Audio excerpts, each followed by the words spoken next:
Ladies and gentlemen, running another check of the program changes.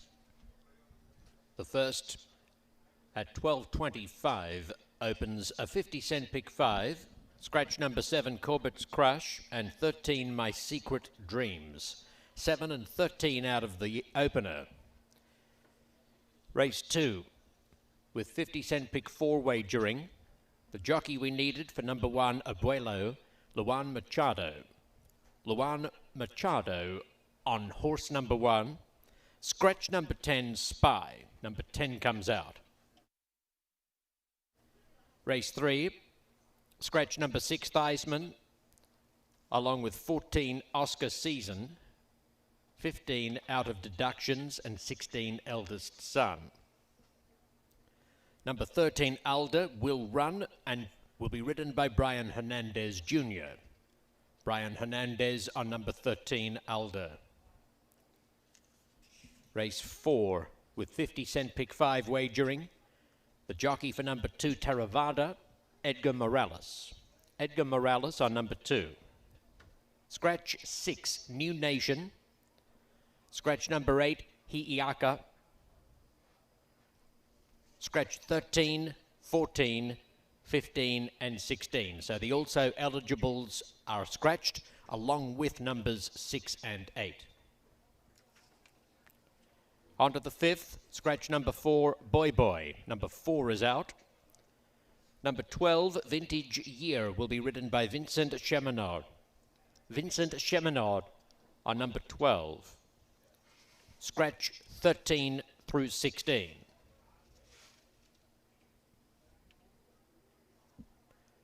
Race 6, first leg of the $1 pick 6. The jockey for number 3, Risk, Frankie Dettori. Dettori on number 3. Scratch the also eligibles 13 through 16.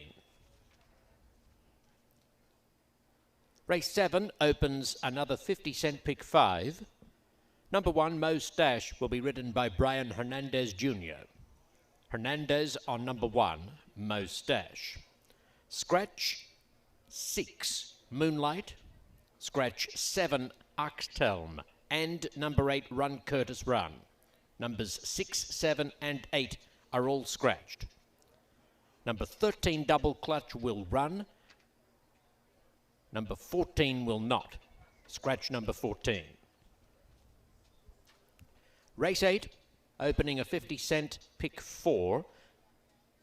Put the pen through number 6, Queen Juno. Number 6 comes out, along with the also eligibles 13 through 16.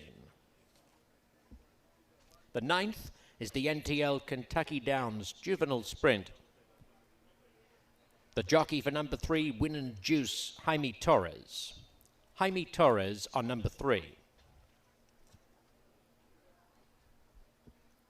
The 10th race, number 4, Lorenz, also Jaime Torres. Jaime Torres picking up the mount on number 4 in the 10th. Scratch 10, Fantastic Again. Number 10 is scratched. The jockey for 11, Mountain Bear, Victor Espinosa.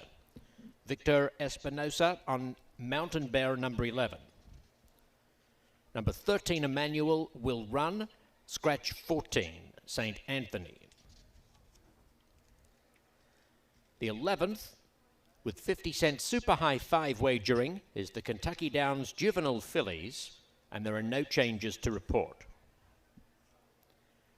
That brings you up to date with 21 minutes to first post on day 3 of the 2025 meet at Kentucky Downs. The going is firm, the rail in the same position as yesterday, 25 feet, lane 2. We wish you the very best of luck.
I enjoy seeing things grow. It's a fun process to be able to put a seed in the ground and seeing what comes from it.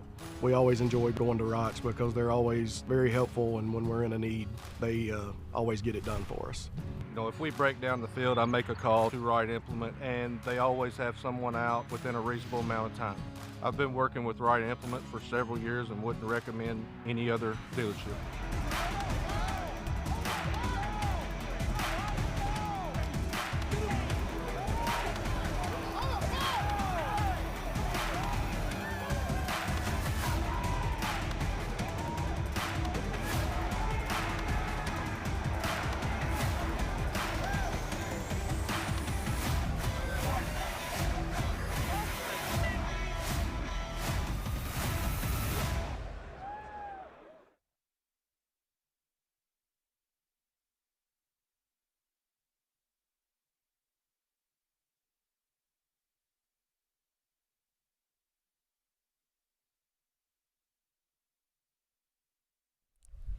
Well, good afternoon, everyone, and welcome to Kentucky Downs. We have an 11 race card today, and absolutely a beautiful afternoon. Brittany Earton joined by Nick Luck. And Nick, before we get to today, I just want to get your reactions of a sensational day of racing yesterday. Yeah, spectacular racing and a wonderful finish to the feature race, the $3.5 million Nashville Derby. Frankie Dettori winning it for the second consecutive year, this time on a horse who might be small, but is teak tough, with a wonderful stride, and loved it round here, Wimbledon Hawkeye. So I was pleased to see Frankie winning. I was pleased for the sporting and enterprising connections. It was an absolute joy. Frankie taking the guitar may have been the highlight of that winner's circle presentation for me. But in terms of the racing action yesterday, we saw some prices, we saw some formful finishes, a little bit of everything. What do you anticipate for today? We've got a lot of two-year-old racing today, some important two-year-old racing as well. I think it'll be much like it was on the opening day on Thursday. I think there'll be form holding up, standing up well, but there's also horses making reappearances back here at Kentucky Downs who've been here before and shown good form, and expect them to blossom when they hit this undulating turf. Well, we're about 15 minutes away from race number 1. We're not going to waste any time getting into the paddock, showing you some of these horses. So joining us once again is Jess Stafford. Jess, what have you seen thus far down there? I've seen some pretty well-behaved horses, considering there are 2-year-olds on offer again, a lot of them who haven't got a huge amount of racecourse experience, and maybe this environment a little new to them. Some of them just getting a little bit worked up as they take a couple of more turns around. But in general, these are a good bunch of fillies and some beautiful pedigrees on show too. And Joe Sharp, who we know is doing so well here at Kentucky Downs, is responsible for a couple of them. And the real hot favorite, number 1, Imminent Risk, is the one that's the real standout, and having a look at her too, she caught the eye for me, and the odds are coming in massively.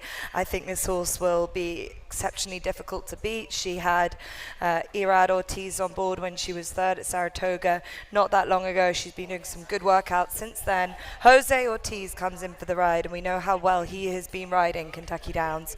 What a benefit he will be, and how much he will use her coming out of stall 1, which is always interesting, and coming on that inner rail can be a bit of a negative sometimes. You don't want to get yourself too much of in a pocket, Brittany, but in general, I think this horse has done enough to show that she can win on her second start. I think the benefit of going a mile stretching out today, Nick, the one hole will not hurt her too much, especially because of the configuration of this course. But what do you make of our favorite, Even Money? Well, I wanted to try and get a beat with the 7. 7's come out, and I honestly can't really find a way of getting a beat. I mean, she ran with great promise on her debut. She didn't break terribly well, and then she ran on really stoutly. That was 5.5. We're up to a mile today. This is what she's bred to do. As Jess has pointed out, the trainer is in super form, loves having winners here, and Jose Ortiz is hardly a negative. So I think a very solid favourite to kick us off. I know I said I thought it would map Thursday in terms of how the races would pan out. It may not be as chalky as that, but I think we're going to get off to a fairly chalky start. This is the filly I've got underneath, 3 Mencore for Will Walden and Tyler Gaffleone. Did run over a mile on debut, but came off the turf. So I think you just put that down to experience. Was quite well found in the market. A better run was expected. I think she can realistically be anticipated to improve on that. She appears to be soaking it all in, and trainer Will Walden does very good with second-time starters. About 33% trainer intent is there. Obviously, as you mentioned, wanted to get her onto the grass on debut, wasted no time sprinting, so clearly the route distance or a mile is what she wants. 7-1. We actually have 3 horses sitting right at 7-1. Just to the outside is Greatest, with neither you or Jess included in your top 4. What are you intrigued by with the 12? The 12 should only, I just thought, could pick up a few pieces late. Dottori's obviously not a negative booking. Trainer switch coming from Texas. I thought she was a filly that showed good form last time and was a little unlucky not to be a bit closer. Wasn't beaten very far. Improved significantly for the step up from 5 to 7.5. Will improve again, I think. And this looks the right spot. I'm not sure she's quite good enough on what we've seen so far to trouble the market leaders, but I think she could get a bit of the minor money should only 12. So I'd certainly have her included. And the other one I quite like was the newcomer Florentine Lady. Has managed to do a nice bit of work at Turfway on the synthetic. She's by Warfront. I mean, there aren't too many 2-year-old Warfronts coming through nowadays, but she's got a nice pedigree. Connections know what they're doing, and the trainer can get one ready first time. So I didn't think she was impossible at all. If we get back down into the paddock with Jess, I wanted to get your opinion on some of these first-time starters and how they're handling things. We have a good look at the 5, Florentine Lady, but also you included a first-time starter in your top 3, the 9, Frosty Forever. What do you make of these firsters? Yeah, well, they're just coming past me on time for you, Brittany, and number 5 is a good big size, but 9 is striking. I didn't know what she would look like when I was looking at the form. I was just looking at her pedigree, was just going on what I hoped to see. She's a daughter of Frosted, and I like the way that she is taking this all in. She's a big girl, and potentially she might need the run. I don't think you want to be too big around here. You want to be a little bit more nimble, but I like the way that she's handling the preliminaries. All of them are 5. Nick's selection here, Florentine Lady, has a good way about her. I think she's been putting up some good workouts. She's clearly got that speed, which is very much required in this kind of race. So good positive notes from those 2 newcomers. Number 12, Shidoni, also myself and Nick both like. Another one that is looking well here. Both the Joe Sharps runners are real standouts. This is a good-looking field in general. Nothing too negative from what I can see. I'd said number 10, Authentic Angel, was just getting a little bit warm, but we've got a hot and sweltering day today, so I don't mind that too much. But all in all, Brittany, a good-looking bunch of fillies. Oh, it's great to hear from the juveniles, and as Nick mentioned at the top of the show, that will be the highlight today. We have 2 stakes races. The juveniles will be the stars. So the 10, Authentic Angel, we were hearing from. You're getting a good look at the 5, Florentine Lady, the first-time starter, been training over at Turfway Park over the synthetic. Yeah, I think she's interesting. That's why I had her in my 4. I thought she was much the most interesting of the newcomers, and there has been a little bit of money for her as well. She's a single-figure price now, 9-1. The 5, Florentine Lady. Didn't think she was impossible at all. But I think imminent risk. I think the favourite sets a reasonable standard here and figures to improve significantly for the step up in distance. We talk a lot about debuting horses going a route of ground. Well, of course, they're only going 1-turn mile here because of the configuration of the course, but never an easy thing to do to have that stamina to go a mile, particularly here, which may play a little bit longer. Yeah, that's right, and it's a balance, isn't it, here? Because you've got to be tactical enough. You've got to have the pace to hold a position and not get detached. But then again, you want to make sure that you can come home. So it is tough for these 2-year-olds. But I think imminent risk, that will have given her the sharpness, that debut, just 3 weeks ago. And the pedigree suggests that she can run this a little bit longer. So it should be a fairly potent combination, I would have thought. By Tisla, Belmont Stakes winner. Really looking forward to seeing more of those babies on the track. As they all step onto the track, there is the one 4 to 5-year favorite on imminent risk. This race does kick off a 50-cent pick 5, maiden special weights going 1 mile. We're kicking off our Sunday program here in just a bit. Best of luck.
The field is parading for the first.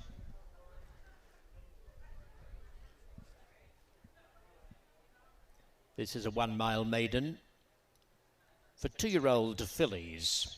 Scratch 7 Corbett's Crush and 13 My Secret Dreams. Race 1 opens the first 50-cent pick 5 on the programme. Just 5 minutes to the scheduled post time.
Ladies and gentlemen, please note number 4 Greatest paraded wearing blinkers, but they will be removed prior to the race.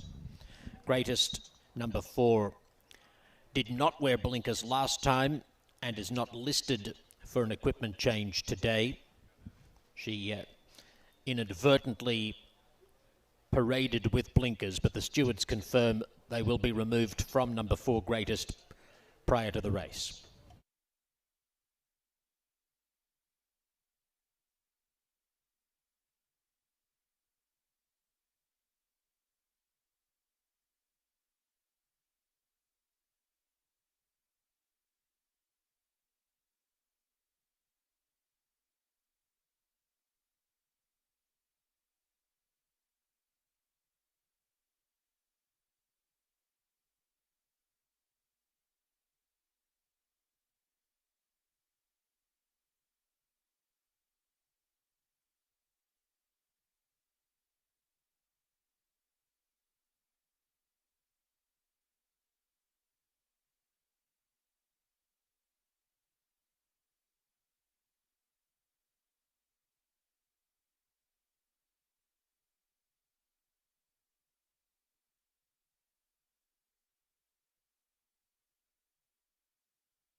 The field is approaching the gate.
These fillies are arriving behind the gate. They're about to move into line.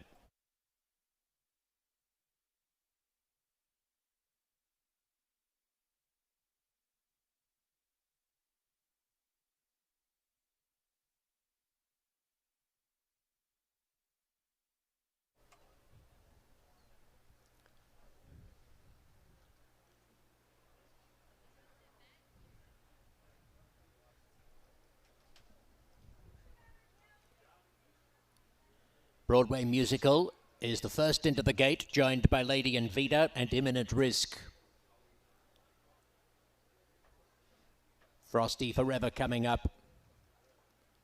Authentic Charm.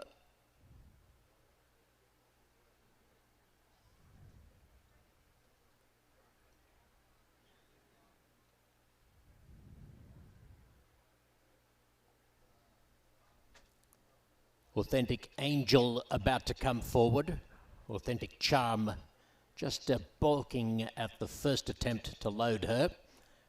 Gives a lash with the hind legs and consents to go in now. More than half of them locked away. Mencore comes forward.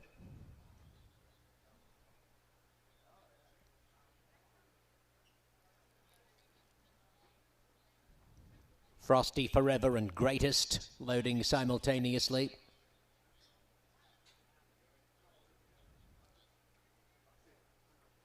They were about to load simultaneously. Greatest just putting on the brakes briefly. She went 3/4 of the way in, then backpedaled. Goes all the way now. So two more. Florentine Lady, one of the two newbies, and Shadoni. The Joe Sharp pair will break from opposite ends of the line. Imminent Risk, gate 1, Shadoni on the far outside. 2-year-old fillies ready. Racing. Frosty Forever missed it by 3 lengths on debut. Imminent Risk is away beautifully this afternoon and contests the early lead. Broadway Musical going fast, and so is Greatest between that pair. 2.5 lengths away, then comes Diablo Shiraz, who's racing wide around Mencore and Authentic Charm, followed by Authentic Angel, who's on the improve, going through between horses within about 3 lengths of the lead. And then comes Shadoni and Frosty Forever as well back in the field, together with Florentine Lady and Lady Invita. As they sweep by the 5/8 pole, Broadway Musical shows the way. In second spot is Shadoni. Greatest travels third on the inside. She's followed closely by Diablo Shiraz with 1.5 lengths Authentic Angel and Frosty Forever. 2 more lengths to Mencore, Authentic Charm, followed on the inside by Imminent Risk, who's drifted a long way back in the field. Now being hooked off the rail by Jose Ortiz. Florentine Lady is second last, and Lady Invita is back at the tail. The field reaches the top of the stretch in the opener on day 3 at Kentucky Downs. And there's a wall of leaders as they come for home. Broadway Musical on the inside. And on her outside is Shadoni issuing a challenge. And Diablo Shiraz comes into the picture. It's Shadoni, Diablo Shiraz coming by the 8th pole. Imminent Risk is now being produced by Jose Ortiz. It's Diablo Shiraz being challenged by Imminent Risk, and Mencore gets involved as well. Diablo Shiraz is fighting on very strongly, is too good in the run home. Does a nice job to win it by 2 lengths. Mencore edging Imminent Risk out of the exacta. Greatest finished 4th.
Diablo Shiraz, number 11, is the unofficial winner of the first. Second after a photo is number 3, Mencore, in front of number 1, Imminent Risk, and fourth home was number 4, Greatest. Unofficially, 11.314 in the time of 1:35.34.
The winner of the first, Diablo Shiraz, is a grey filly by Daredevil from the Broken Vow mare, Forever Vow.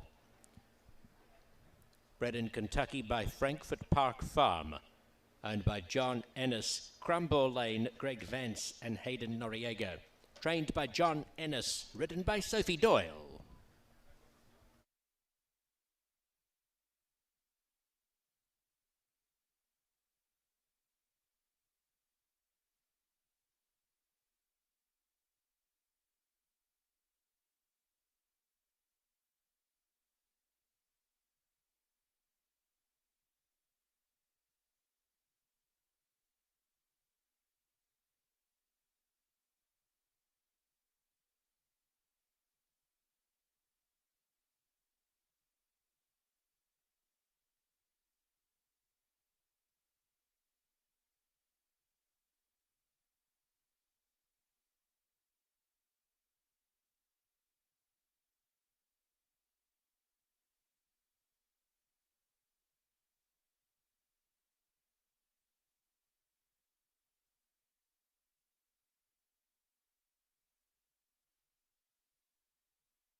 Placings official. The result is official on the first race. Race 2 opens a 50-cent pick 4. The rider of number 1, Abuelo, the 1, Machado. Machado on number 1, scratch number 10, Spy.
Monaco's Too Good Vermouth, an impressive winner of the Best Pal.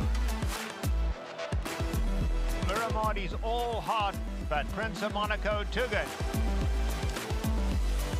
Prince of Monaco, standing at Claiborne Farm.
Well, so much for a formful start to our day. 21-1 on your winner in the first. John Ennis, Sophie Doyle teaming up there. If you had the horse in the pick 5, you knocked a lot of people out, no doubt. Oh, for sure. It was reasonably formful in behind, but the 11 was well clear. I don't think there was any fluke about it. Great to see Sophie Doyle amongst the winners here at Kentucky Downs. And yeah, good training performance as well. Well, let's move forward to a 1.5 mile race, maiden special weight event for 3-year-olds. This kicks off an early 50-cent pick 4. Why don't we start with the 7 horse just to talk a little bit about our favorite, down from a 10-1 morning line, Rule 76, stretching out for Brendan Walsh and Tyler Gaffalione. Why do you think this horse is getting some play? A lot of play. A lot of play. I think one of several in here that are viable.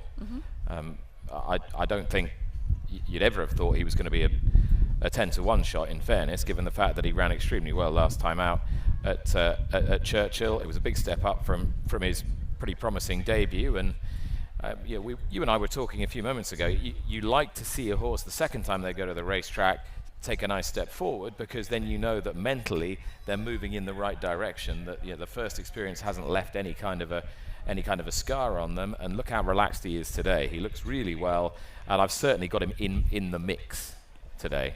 You and I both like the 5 horse. Orator. This horse has already gone 1.25 miles, and I thought showed well that day for trainer Shug McGahee. You get the red hot Jose Ortiz aboard, and blinkers go on. And I know Rule 76 is out of a Tappet mare that would encourage you that he can stay well, but I think Orator has got slightly stronger claims of being a horse that wants a relative marathon distance like today's. You have to love Warfront on top. I think so. And from a good stout family as well, but a classy family as well. He's had 4 starts, and if you're going to be picky, you could say, well, hang on, why hasn't he won yet? But he really does look as though he needs a distance of ground. He does, and I like that he's been progressing in each start. Shug McGahee, we know, a very patient trainer, has been taking the time with this homebred for Claiborne Farm. The blinkers going on will be interesting. Does this horse get placed a little bit more forward in terms of showing some more gate speed underneath Jose Ortiz with that additional 1/4 mile? The 4 is the Jackal. Yeah, the Jackal was impressive over hurdles last time at Colonial Downs. And it represents a terrific training operation in Jack Fisher. My issue is I wonder if he needs even further than this. And that's evidenced by the last time he came to Kentucky Downs, where he got way out the back and then and then plugged on gallantly, and I suspect he'll be plugging on gallantly again. Now, it could be that the change of scenery, the hurdles run, the move to Fisher, that might have just improved him a bit, but you just don't know. From my eye, looking at the television screen, looks like a very stout son of Medaglia d'Oro. So let's get down to the paddock for a better vantage point. Jess, what are you seeing from this 4?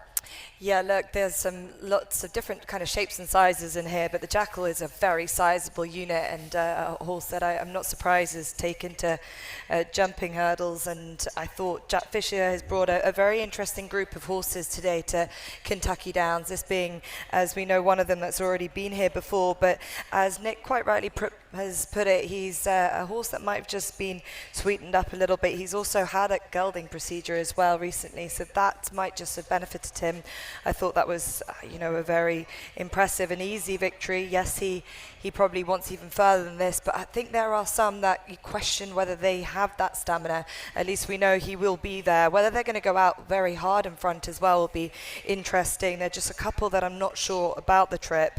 I thought Orator is an obvious horse, definitely one that will be just right up there, especially if the leaders do go off too fast. But the Jackal, a big, sizable type. There are a couple a bit like that. Elko County also has struck my eye as he's been very relaxed and is taking it all in. I think especially when you've got such a distance to run out, you want a nice relaxed horse. I thought he looks good. Whether he will definitely stay is my question mark, but I have to say that about a few of them, Brittany. Distance is going to be obviously the biggest question. We don't run 1.5 miles here often. That's something you more so see where you're from, Nick. But in terms of the 2 Elko County, it looks great. Gosh, like a shiny copper penny going into the stall there for trainer Mike Maker, all-time leading trainer here at Kentucky Downs. Stepping back onto the turf course today, can you draw a line through that most recent event over the sloppy surface, taken off the turf course, just absolutely scratch through it? Surely that's not what he wants, is it? But the only thing you would say, though, is he had run well on a sloppy surface before, so it wasn't completely alien to him, and he doesn't really have a massive turf pedigree. So I think that's why I couldn't quite bring myself to put him on top, but I've got him underneath. I thought the balance of his 2 turf runs was just about the strongest form in this race. So I think that's why he had to be in the mix. But I just thought there were 1 or 2 who screamed 1.5 miles turf more than he did. Odds are really interesting right now. You're seeing the fluctuation. A lot of horses blowing up in terms of price. The 8 and the 9 there, 38 and 24 to 1 respectively. The 7, Rule 76, still remains your favorite at 5 to 2. And of course the horses that we mentioned, the 4 and the 5, getting most of the play here. What about this inside runner, Abuelo? 4th most recently for trainer Safi Joseph, coming off about a 2-month freshening, and obviously steps up and trip much like many of the others today. Luan Machado, do note that jockey change. He will jump aboard Abuelo for the first time today. What sort of chance do you give the inside runner? Stamina is far from guaranteed, is it? Yeah, you don't seem sold whatsoever. I thought that it was less compelling the case than it was for 1 or 2 of the others. I thought that, yeah, he's gaining ground late in his races over 1 mile, 1.8 miles at Gulfstream. This is such a different test. For all that he represents top connections, I think this might be a shade far. Jockey's getting the leg up with 9 minutes until post time for race number 2 right here at Kentucky Downs. Again, this is a maiden special weight event for 3-year-olds and upward, going 1.5 miles. When you look at the tote board here, Nick, are you happy with your top selection and the price you're getting? Yeah, I think so. I think 5 to 2 is okay. 5, 1, 6, 7. Was that the way I was playing this? No. Yes, 5, 1, 6, 7. And I will make note. Jess, if we still have you, you put the 11 in your top 4. What do you like about that runner? We may have lost her. 23 to 1 on the 11. The 11, yes, it's a bit of a variety one here. I thought that potentially the dirt to the turf is obviously the question mark, but he's a fast starter. He'll be up with the pace. He's in good order. Big price, really, but I think you could be a bit creative with this. Just a quick note that number 5 has got quite warm just before leaving. That is the favourite, but all in all, they seem to be all okay. Just 5 just get a little bit warm as they head out. Great note there. We do have a nice breeze, but of course, sun beaming down. I believe a high of 81 degrees today. All right, everyone, best of luck to you. 8 minutes until post time for the second at Kentucky Downs.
The runners are parading for race 2. This is a maiden for 3-year-olds and up at 1.5 miles with 50-cent pick 4 wagering. The rider of number 1, Abuelo, Luan Machado. Scratch number 10, Spy. Please note number 4, the Jackal, wears blinkers today. Blinkers for number 4, the Jackal.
The best turned out horse for race 2 is number 9, Kicking Clear.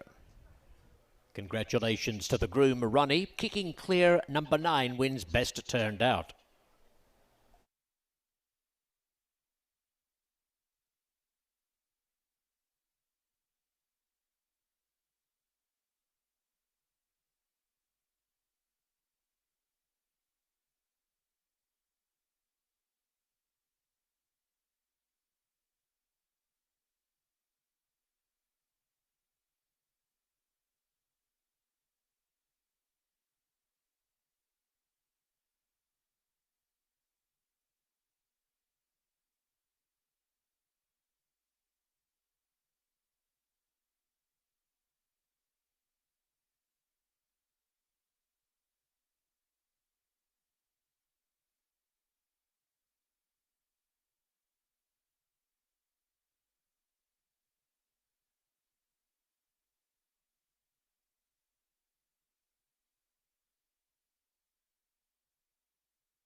Approaching the gate.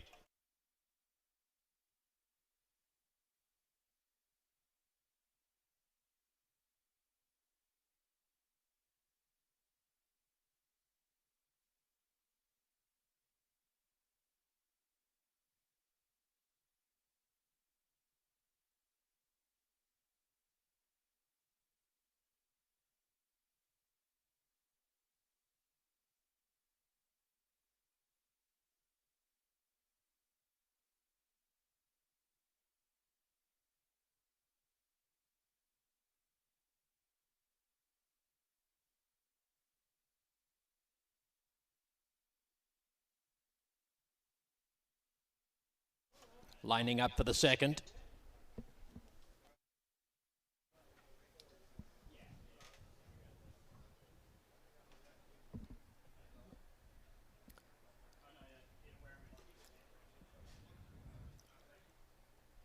About half the field in the gate.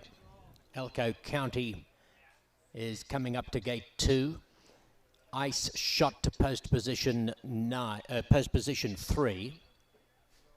It's a pair of Calumet runners, Ice Shot and Kicking Clear, numbers 3 and 9. Identical silks, no distinguishing equipment.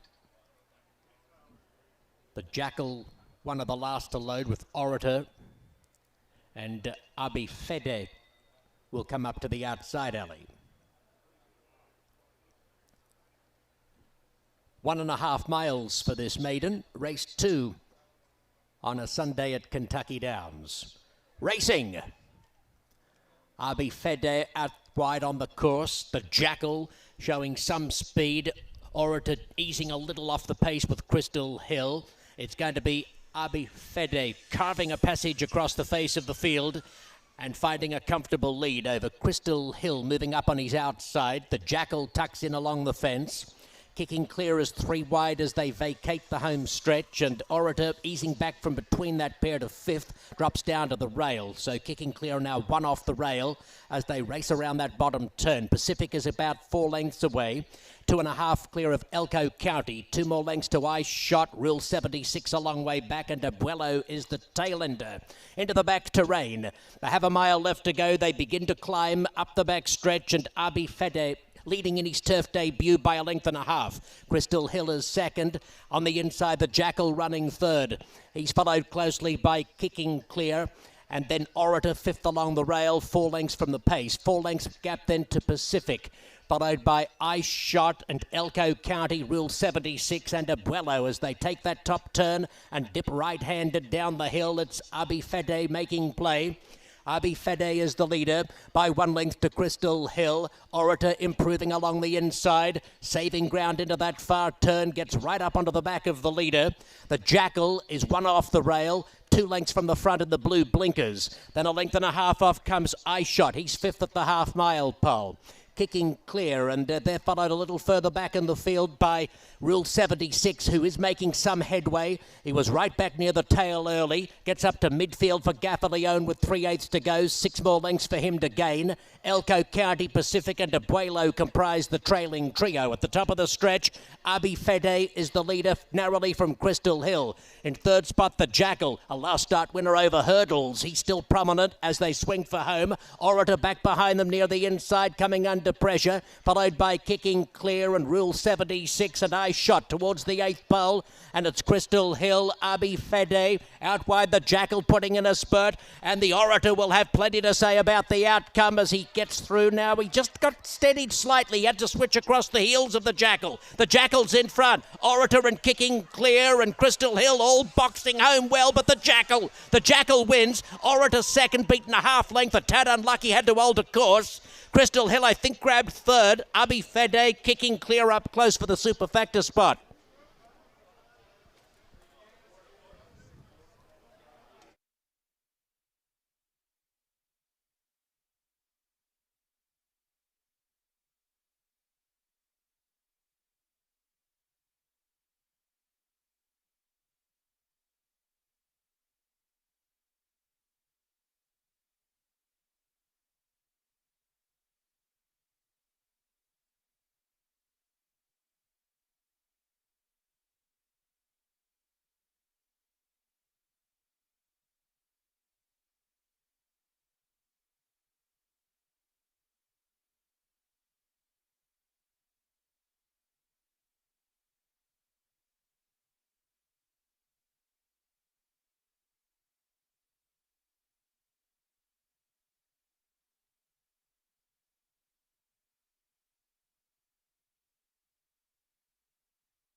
The unofficial placings. First is number 4, the Jackal. Second, 5, Orator. Third, 6, Crystal Hill. And fourth, 11, Abi Fede. 4, 5, 6, 11 in the time of 2:27.84. It's the day of the Jackal. He's a 5-year-old bay gelding by Medaglia d'Oro from the Tappet mare Sweet Assassin. Bred in Kentucky by the Don Alberto Corporation. Owned by Bruton Street, trained by Jack Fisher and ridden by Forrest Boyce.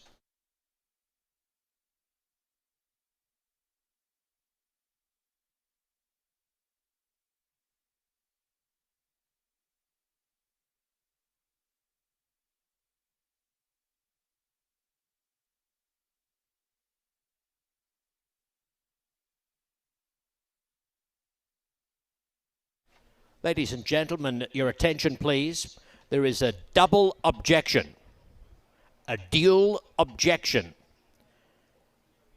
The rider of number 5, Orator,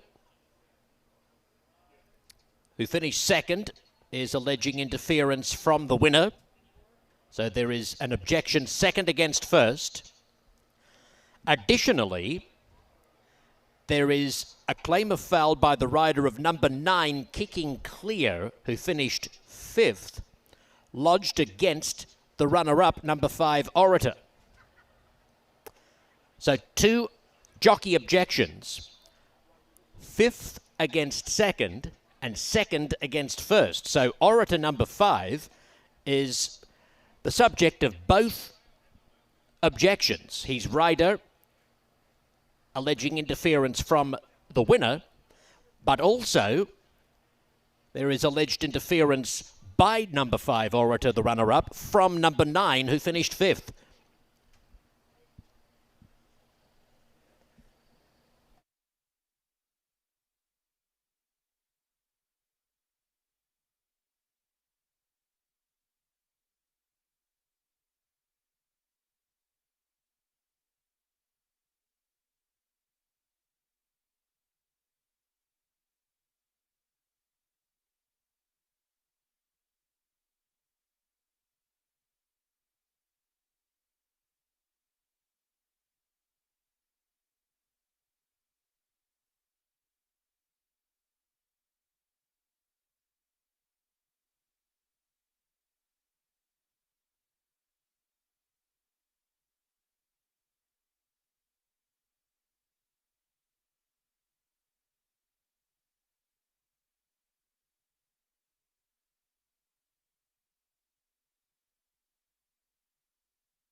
Ladies and gentlemen, your attention, please. Both objections have been disallowed. The placings will stand with no change. Number 4, the Jackal, retains the victory. Number 5, Orator, remains second. No change made by the stewards after a dual objection.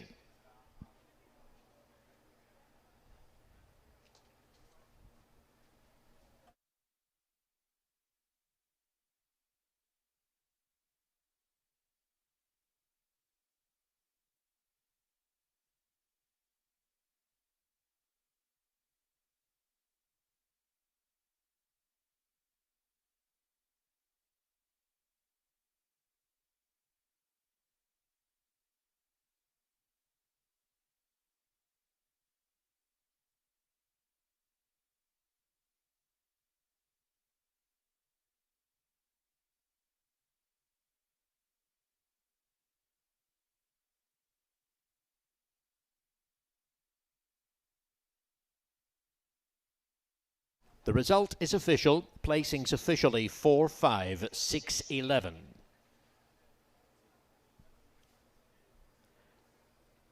In race 3, scratch number 6, Theismann, and number 14, Oscar Season, along with 15 out of deductions and 16 eldest son.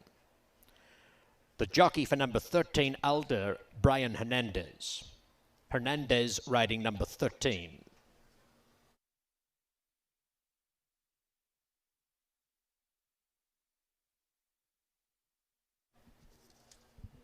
21 minutes to post.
Drain the Clock will win and win by as much as he wants. Drain the Clock will bound home the winner. Drain the Clock, Jackie's Warrior, drain the clock by a head. And 70, I had to get down 270, $270,000. There's no doubt that Kentucky Breds, are number one. It's a great program, bottom line. I think it's the best in the country by far. Horse raised in Kentucky is an advantage. You talk about the Kentucky breeding program, I think it's immeasurably the best. They've got the best mares and the best stallions there in the state. The great ground they're raised on here in central Kentucky, it seems to be the best. The purses that the Kentucky Breds are now running for matches how dominant they are.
Your favorite takes race number 2. No changes, but not without a little bit of drama. Congratulations to the connections there. We move forward to race number 3, which is about 14 minutes away.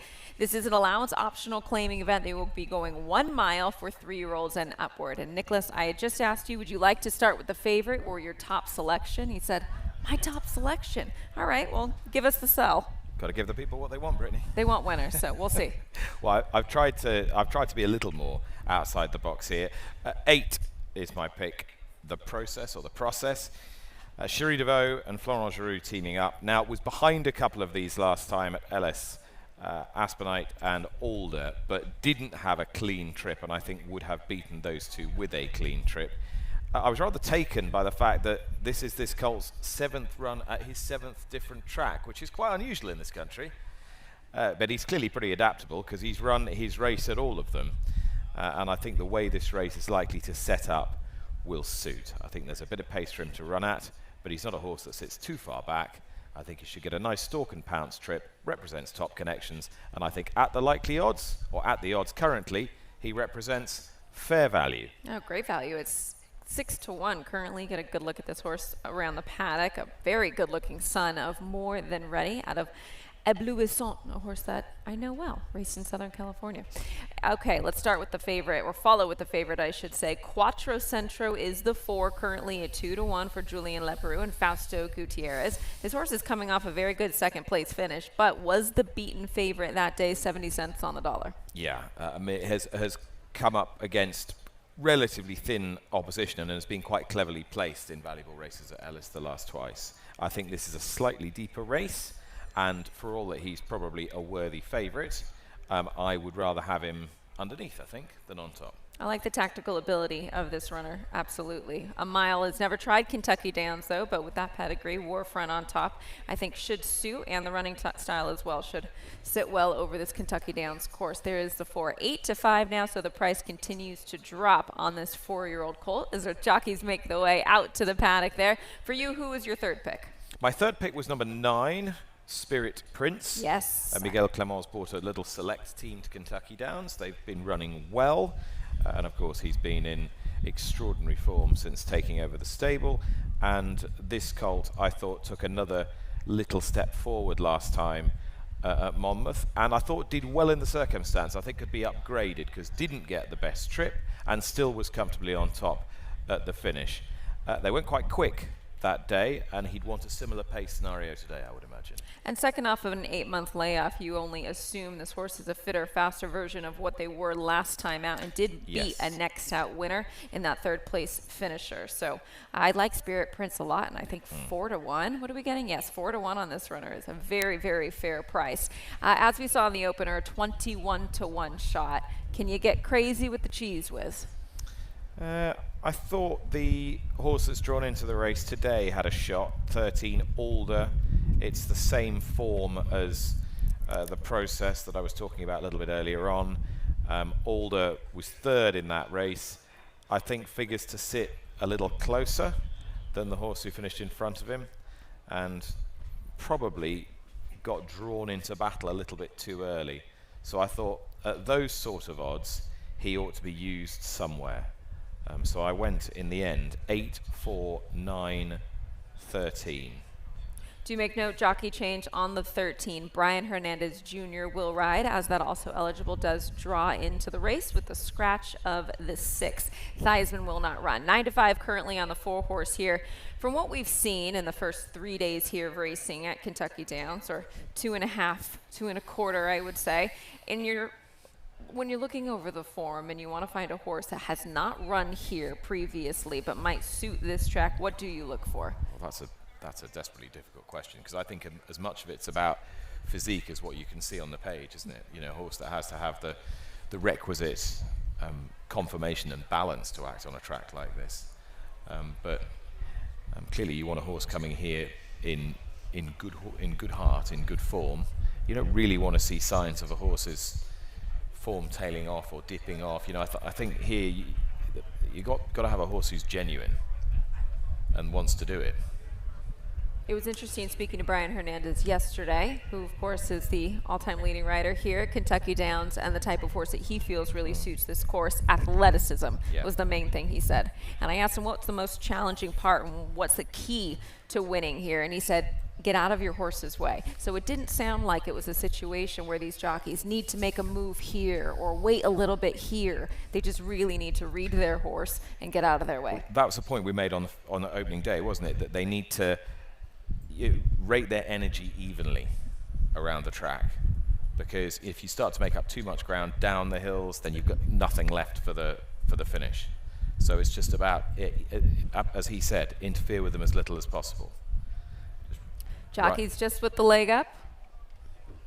9 minutes until post time for race number 3. Your clear favorite from the outset, Quattro Centro, with Julian Leparoux aboard 9-5 currently, but not the top selection for Nick Luck. You land on the 8. You're really hanging me with this, aren't you? I am, and I'll follow up with it in the next race. Good stuff. 8, 4, 9, 13 is the way we're going here. Good luck to all.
Seven minutes to post for race 3. A 1 mile allowance optional claiming event. Scratch 6 Theismann, as well as numbers 14, 15 and 16. Brian Hernandez rides number 13, Alder. This race named for Central Kentucky Riding for Hope.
Now, it appears as though they're beginning to load.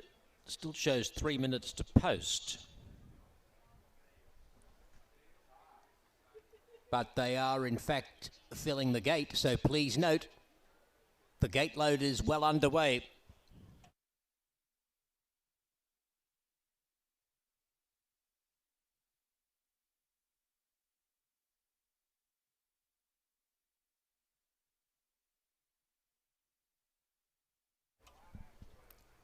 Okay, now they're reversing out of line. So, after 4 or 5 had gone into the gate, they have in fact backed out, and we are at 2 minutes to post.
Now they're approaching the gate.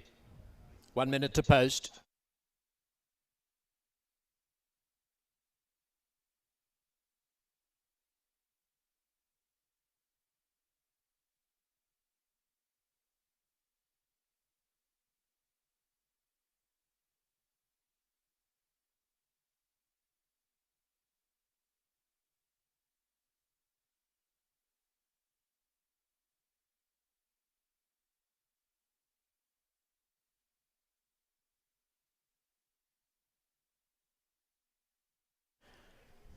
Take 2 for the gate load. Step and Silver followed forward by Inner Jam and The Process. They are moving into line. Here comes Aspenite, who won the Juvenile Stakes here 2 years ago.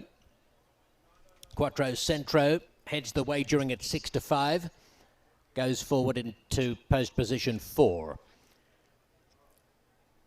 Unload is ready. Here comes A Credit, winner of the Dueling Grounds Derby in 2021. Grand Aspen about to come along. Degree of Risk is set. Big To Do drawn 1 from the outside, and Alder will complete the line. Almost ready. 1 mile for this optional claiming event. The third on day 3. Set. Racing. Beautiful line out of the gate. Quattro Centro, Step and Silver showing good pace, together with Spirit Prince, and A Credit is up there nice and handy, followed by Inner Jam and Unload. And then comes Aspenite finding a midfield position, a couple of lengths then back in the field. Out wide is Alder, about 6 lengths off the pace as they run down the hill, where it's a narrow lead for Quattro Centro over A Credit.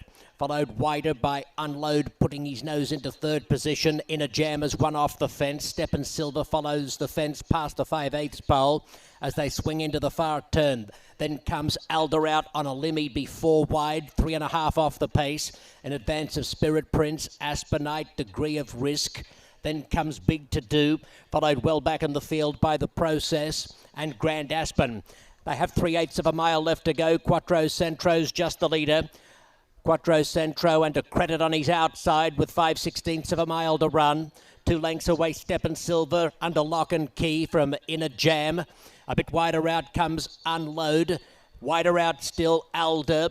And then comes the grey Degree of Risk down the outside, past the 3/16 pole. It's Quattro Centro in front, shaken up by Leperoux. He's the front runner.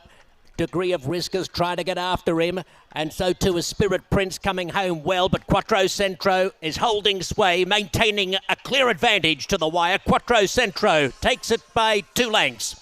Degree of Risk second, Spirit Prince third. Big To Do ended up fourth.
Unofficial placings, first 4, Quattro Cento.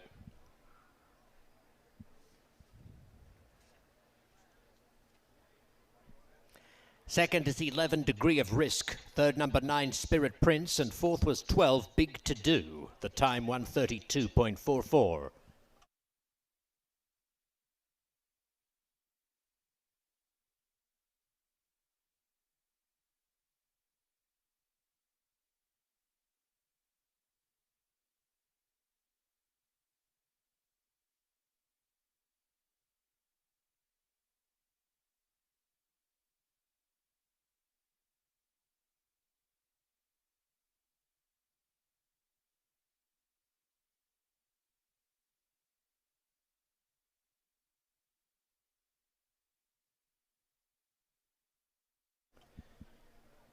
The winner, Quattro Cento, a bay colt 4 years of age by Waterfront from the 'Tis Wonderful Dam, Huasca.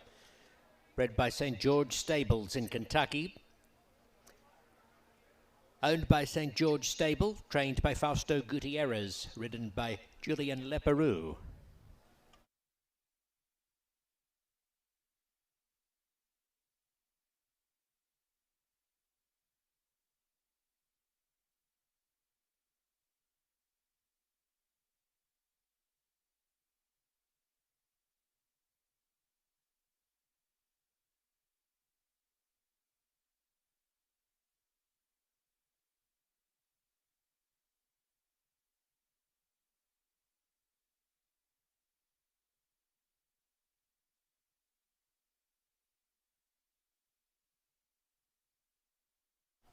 The result is official. Race 3 was named for Central Kentucky Riding for Hope. Placings officially 4, 11, 9, 12.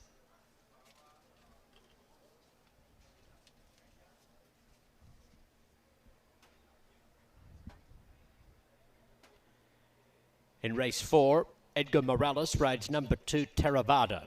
Morales on number 2. Scratch numbers 6, 8, 13, 14, 15 and 16. There is 50-cent pick 5 wagering.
sit down. No sitting do that.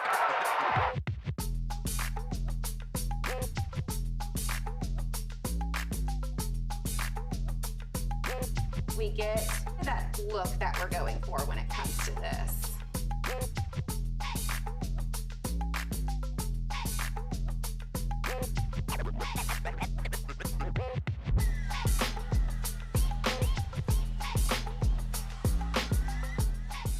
Ladies and gentlemen, it's post time for the Whitney. The field turns for home. Fierceness is the one to catch. He has a 3-length lead. Sierra Leone down the center of the track is coming with powerful strides, and Highland Falls is in there too. But it's Sierra Leone who takes the lead from last to first. Highland Falls trying his best. Sierra Leone has won the Whitney. Gun runners on top of the world. Welcome to the National Thoroughbred League. The NTL creates stars who compete against each other month after month. The NTL turns thoroughbred racing into a classic team sport, complete with civic pride. The NTL allows for simple ways to bet, and most of all, the NTL will make weekends as fun as any in America. Get ready for something completely different. The National Thoroughbred League.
Well, we are just 17 minutes away from race number 4. The formfulness continued in race number 3. Your favorite actually bet down to 3-5 for Julian Leperoux and Fausto Gutierrez. So we move on. This time a maiden special weight event, 7 furlongs the distance for fillies and mares, 3-year-olds and upward. If you're looking for the favorite, along the rail currently, a very lukewarm favorite, 3-1 right now on One Front War. Say that 10 times. Good luck, Michael Rona. Tyler Gaffleon will jump aboard for trainer Mike Maker. This horse does have experience here at Kentucky Downs, but didn't fare so well. That was just the second career start for this, at that time, this 3-year-old. 6th place finish that day, so hopes to improve upon it. Going nicely in the paddock there, I should say. So I want to jump down into the paddock as Jess Stafford joining me once again to see how these horses are handling themselves. Now, Jess, One Front War, of course, has run 7 times already, so none of this is new. What have you seen from our current favorite? Have to have a lot of respect for One Front War. Should benefit from the extra furlong and a half, improving this season massively. Brittany will be chasing the pace, you'd imagine, from stall 1. Doesn't want to be too crowded in on that inner rail, I thought, but all in all, very hard to oppose One Front War, and the money is definitely coming for this horse. I thought within this you can make a case for a few of the others that have got a bit of racetrack experience. I think that's very important coming to Kentucky Downs. You have horse 7, Risky Wave. That's the one that I was intrigued about. Closing style, nearly got him in the winner's circle last time out. He's just caught on the line, maybe even got there a little bit too soon, and that possibly was just the undoing of him in the end, Brittany. But I would have to say that this was difficult to really get anything too close on. I was interested from a pace angle who was going to go forward, maybe the 10 and potentially the 2, but horse number 5 is looking extremely well in herself. That's Pretty Tappet, who's just walked back into her box. She's been well turned out by the Asmussen team, coming back onto the turf after running on the dirt. And we know, Brittany, how well Jose Ortiz does when he gets on horses for the first time. But he has ridden this horse before, but back on again after a little bit of time. That might just do the trick for her. I love the fact that this horse has been improving in the last few starts. Runner-up finish, as you mentioned, last time out at a good price of 8-1. They tried to get onto the turf that day. For me, I'm really encouraged by horses that are turning back in distance racing here at Kentucky Downs. I think that gives them that finish and endurance on the uphill towards the wire. And we're going 7 furlongs today, so right in the middle of the pack. I think just that post position, great for the 5.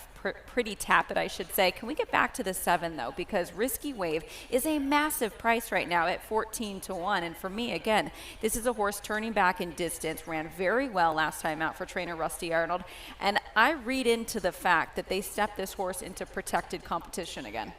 Yes, certainly. You have to think that that might just benefit. That was a very good second last time. I thought that horse just has showed improved form, definitely got the trainer to know how to bring him about again. But I'm hoping that we might just be able to have a look at horse number 4 as well. And I thought maybe I'd try and ask Ian Wilkes, who's just behind me, potentially for a question. Ian, sorry to interrupt you, but I wanted to ask you about horse number 4, Eeny, Meeny, Miny, Mo. First time out, what are your hopes? We'll get a good race here, you know. I hope I got it tight enough, you know, for the race, but she'll run good. And how was Burnham Square after that mighty run yesterday? I know heartbreaking for you, but what a brave horse he was. Yeah, I need a bigger nose. But yeah, no, he come out good. And what is going to be your plans going forward? Have you thought about that yet? Well, probably give him a break. Just let him have a little rest. He's had a long year, hard year, so we'll give him a break and give him some time off. Yeah, he definitely deserves that big win. Thank you, Ian, and all the best to you today. This is Eeny, Meeny, Miny, Mo for Ian Wilkes. He had a brilliant day. I know it's bittersweet to see your horse just pipped on the line, but what a brave horse he's been for that barn, Brittany. That he was. An incredible finish behind Wimbledon Hawkeye. It was so close between the two, and you never know.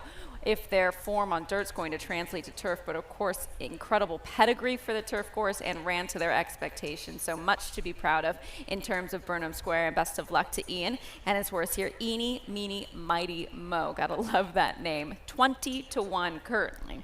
I want to get into your third pick here. Just a second time starter. That's the 10, Jess. 13-1. You're getting a very good price.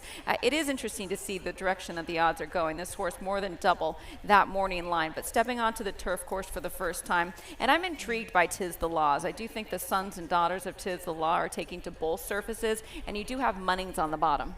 Yeah, I haven't minded. A few of the selections I've had recently have actually done well going from dirt to turf. Now, I don't know necessarily if that's just been the way the pace is set out, but I quite like a horse going from dirt to turf that has shown early speed, and this is what number 10 can do. Very quick from the stalls. Obviously has only had that one run.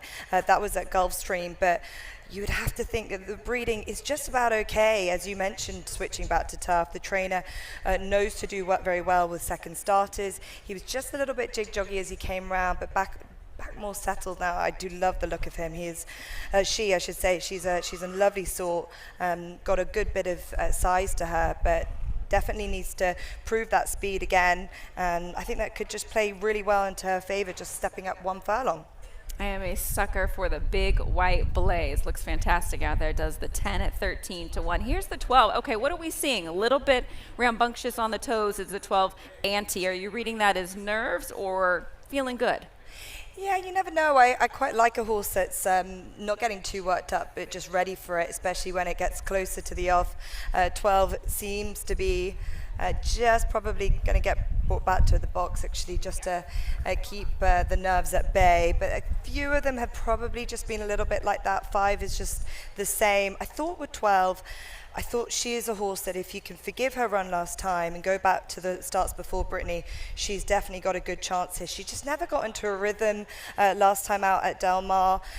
She just seemed to never really be at home. She got bumped early, and I think she lost the race at the start. So let's see if she can just bring that form from 2 starts ago, where she led pretty much all the way. She was collared on the line.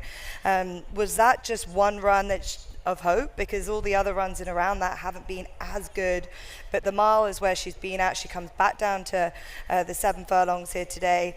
And look, Ben Curtis is having already a good time of things on his first couple of days here at Kentucky Downs. And I think coming out of post position 12 will be interesting if she can show that early speed. It is a difficult post position when you have the 7 furlongs, also the 6.5, as you're going to be caught wide. I wouldn't say the outside post positions are too bad when you're going the mile distance, since you go into that right-hand bend. But the 12 ante coming in from Southern California, and last season the Southern California horses ran very well. So we'll see if you can absolutely draw a line through that most recent event, which, considering the start and how angst up this horse was that day, I would forgive it. Turning back just a furlong today, the 12 ante at 6-1. The 9, Just Jewels, off of a very long layoff, 22-month layoff. How fit and ready are you seeing this one?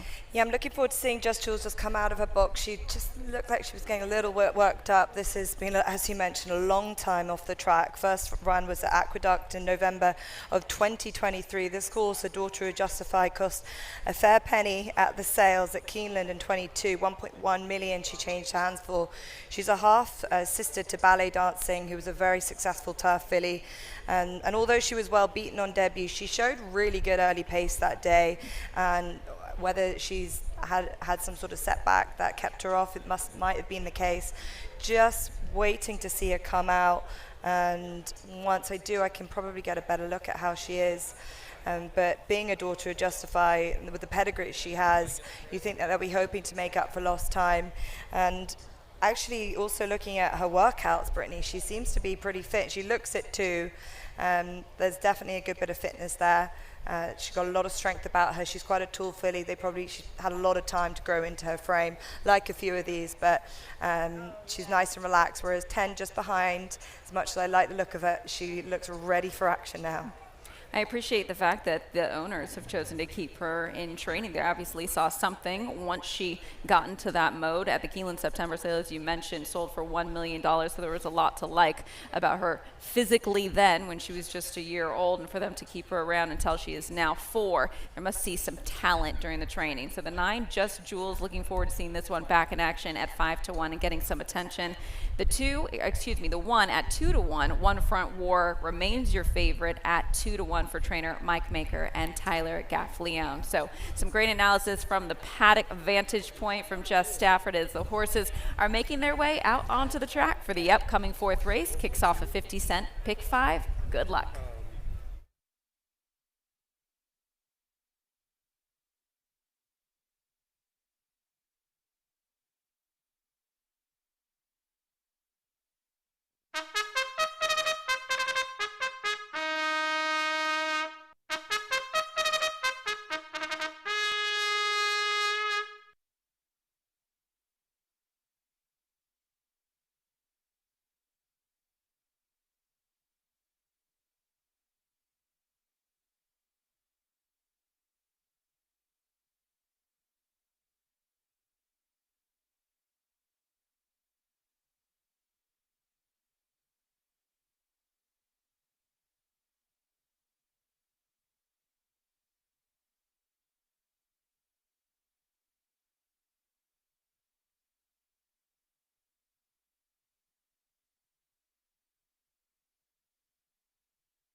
The field is parading for the 4th.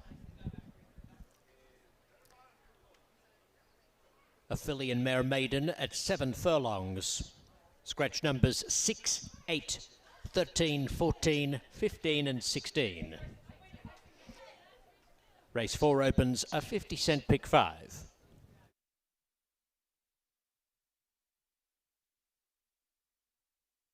Also note number 2, Theravada, is being ridden by Edgar Morales. Edgar Morales rides number 2.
The best turned out for this race is number 5, Pretty Tappet.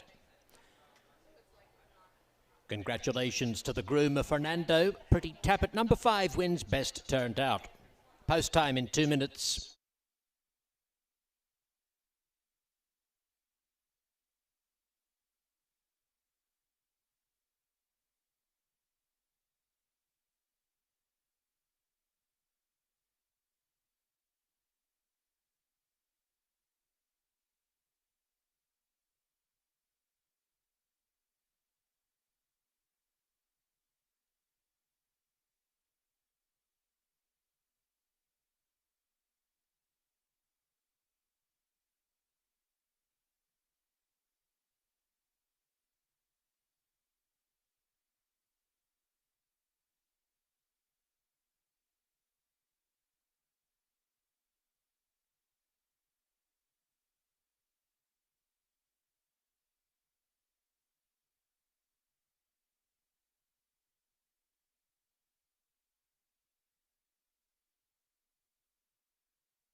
Moving into line. One Front War and Theravada are in the gate with Risky Wave, Just Jules and Merry Madison. Here comes Capricciosa in front with Eeny, Meeny, Mighty Mo. Eeny, Meeny, Mighty Mo, the lone debutante after the scratch of New Nation, number 6. Pretty Tappet lining up. Tickin' Time Blonde is in there. The last will be Auntie. This is the first race of the meet at 7 furlongs. Ready to go. Racing. Out wide, Capricciosa in front is showing some speed. Merry Madison, Theravada, One Front War, all prominent. Eeny, Meeny, Mighty Mo's going up along the inside as they speed down the hill. 6 furlongs left to run. And in front is One Front War. Auntie crosses to sit second and Theravada travels third. A couple of lengths away, Tickin' Time Blonde in fourth in a field stringing out behind a strong tempo. Pretty Tappet's running 5th on the inside, already 8 lengths off the pace, attended closely by Merry Madison. Several more lengths to Just Jules as they travel towards the 3/8 pole. A gap of another 4 lengths to Capricciosa in front, Risky Wave, and 5 lengths off last, Eeny, Meeny, Mighty Mo, whose jockey would need to borrow my binoculars to see the leaders. At the top of the stretch, it's Auntie stride for stride with One Front War. They'll straighten for the run home with a 1/4 mile to go. 2.5 lengths in front from Tickin' Time Blonde, followed by Pretty Tappet and Merry Madison being hooked out very wide in the red colours. Just Jules in behind those. At the 8th pole, Auntie in front, challenged by Tickin' Time Blonde. Pretty Tappet's going to slice through between them. Auntie, Tickin' Time Blonde, and then Pretty Tappet, Merry Madison, Just Jules. Tickin' Time Blonde comes at Auntie, and Tickin' Time Blonde nails Auntie. Pretty Tappet third, photo fourth between Merry Madison and Just Jules. Narrowly in front of the first-timer, Eeny, Meeny, Mighty Mo, who made substantial ground in the closing furlong or two.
It is a photo finish.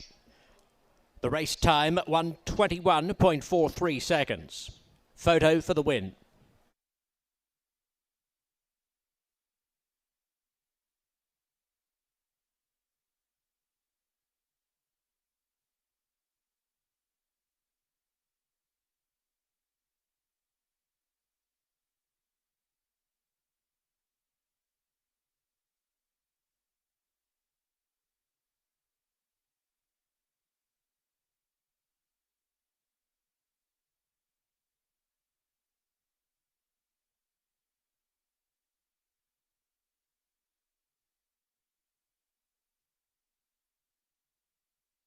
Tick and Time Blonde, number 11, is the unofficial winner, beating number 12, Auntie. Third, 5, Pretty Tappet. Fourth was 3, Mary Madison.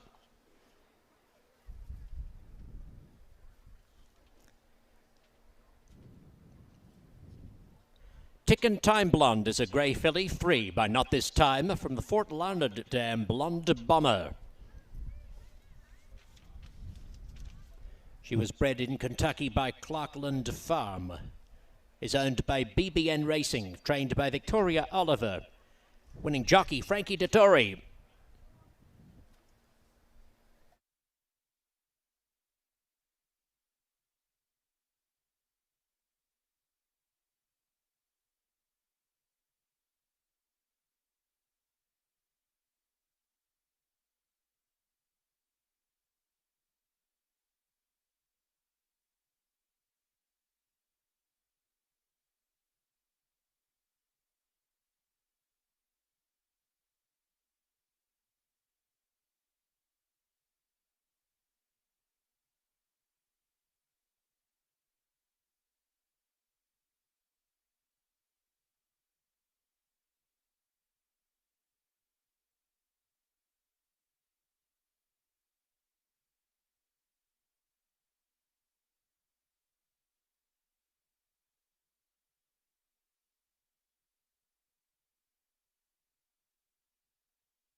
Ladies and gentlemen, our apologies for a tote delay preventing race 4 from going official. Looking ahead to the 5th, scratch number 4, Boy Boy. Number 4 is scratched along with the also eligibles 13 through 16. And the rider of number 12, Vintage Year, will be Vincent Cheminot. Vincent Cheminot on number 12.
The result is now official. Race 4 is official. 20 minutes to the 5th.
Experience it all in one place at the Mint Gaming Hall, Kentucky Downs. Enjoy a night out and exquisite dining at Iron Steakhouse. Sip crafted cocktails while enjoying live music at Midnight Bourbon. Keep the fun going with the latest games and live entertainment, or make it a sleepover and stay at our all-suite hotel. Looking to host an event? Check out our versatile spaces, all just 30 minutes from downtown Nashville. The Mint Gaming Hall, Kentucky Downs.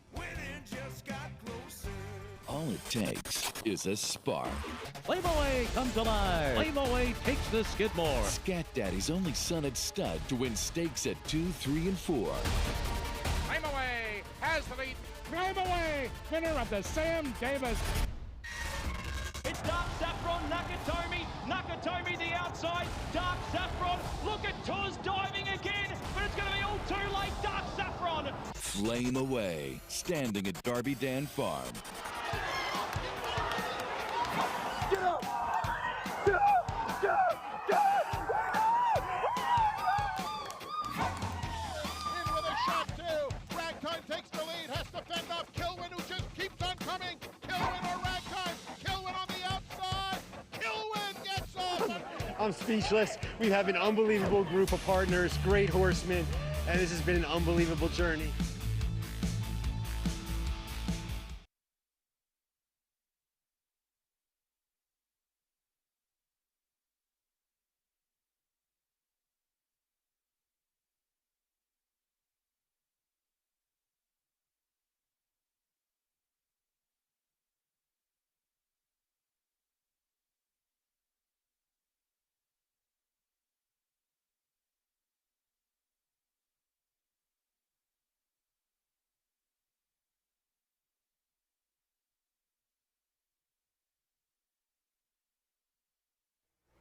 Race number 5 upon us, 15 minutes until post time, but how about Tickin' Time Blonde at 9-1? Another big victory here at Kentucky Downs for BBN Racing. And of course, we're all treated to a flying Frankie dismount. Got that yesterday in the feature, of course. Now let's look forward to the upcoming 5th race. This is a first level allowance event, 1 mile and 5/16 the distance, the same as was the Nashville Derby yesterday.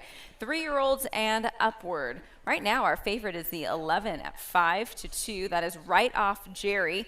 Has been knocking on the door in the last 2 starts for trainer Mike Maker. It's this horse he claimed for $50,000 from Joe Sharp. Does have experience over this track, but didn't fare well that day. Tyler Gaffleone aboard. Jess Stafford joins me once again from the paddock area. And Jess, you actually were putting on top in this race the 9-horse Smart Uncle. Jack Fisher, of course, looking for another victory today. Yeah, he certainly is. He's brought a really interesting team of horses here to Kentucky Downs, and he looks like he's got another dual-purpose horse who might be able to show what he can do here. And this is a horse that was a very close-up second at this track last year. He looks a very versatile type, Brittany, and he's been in great order in himself. He's had a win over the steeplechases, and then he's also had a maiden victory last time. So he seems to be as good as ever, and good to see that the same barn also has another runner, and they're hoping that Vintage Year could also be in there with a bit of a chance. A couple of starts ago, I put up a very good run and a good victory indeed, and the form might not be slightly as strong as the more obvious horse from the barn, but you'd have to imagine, considering the form that Jack Fisher is in, and the horses seem to be thriving at present, not just here but at other racetracks, that they've got a good one in the shape of Smart Uncle, who's coming in for a bit of support. Second off of a brief freshening there, and you could see if you're looking at the form, yes, it says 4 victories, but none of those came over the flat. Of course, it was hurdles, as Jess had mentioned before. Worked well for the runner earlier. We'll see if this horse can actually score today. Maiden special weight, taking on winners for the first time for trainer Jack Fisher, but has quite a bit of experience underneath the belt. Looks well in the paddock there at 5-1. The inside runner that you selected second, Salted Caramel, 9-1. You're getting quite the juicy price there for Carrie Brion. Second last time out, that was in a starter allowance level, so we'll face slightly tougher competition today. Yeah, certainly, and that's the thing. This is a very strong race indeed. I thought, looking at it, you got plenty of last time out winners in here, Brittany, or even horses that have been a good second. Caliput being one of them was a winner last time out. Salted Caramel second last time out. You go through all the form and you think this is a really decent renewal of this race. Good prize money on offer, which helps. 7 Good Barley was a good second last time out too. So that it goes to show what kind of race that we have here. Plenty of prize money on offer. It's just whether, a bit like our earlier marathon style race, what horse is really going to benefit from this trip. And it's an unusual distance to be running over, and some will stay a little bit better than others. And I thought number 1, Salted Caramel, is definitely going to be that type. Showed that last time at Saratoga. Doesn't want to get too locked in on the rail for Kerry Bryan, but this horse I thought would come on well for the run last time. This horse clearly seems to show up well, and that's what you want to do. There could be a bit of pace on. Horse 10 likes to go forward, as is 2, but for me it will be those relentless gallopers at the tail end of the race that could fare well here. I saw the 7 there. We had a good shot of the horse bucking in the paddock, feeling good. That is the 7, Good Bali, 18-1 currently. We'll get back onto the turf course today. I'm intrigued by the 11 that is, I should say, the current favorite at 5-2. I had mentioned this horse off the top. What do you make of the last 2 runner-up finishes?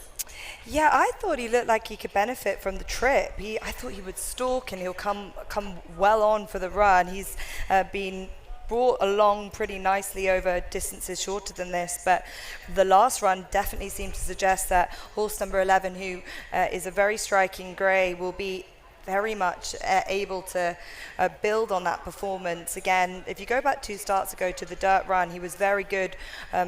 Broke very nicely, seemed to be there and thereabouts, but just didn't find enough under pressure, and was well beaten by a stronger stare at that stage. But maybe there was a good amount of speed in that race. There is a good amount of speed in this as well, and Right Off Jerry is looking really well in himself as I see him coming around, and he's just a kind of a horse, a staying type that seems to be improving as he gets older. A lot of them do for this, and I would say that he's a type that you've got to play in this.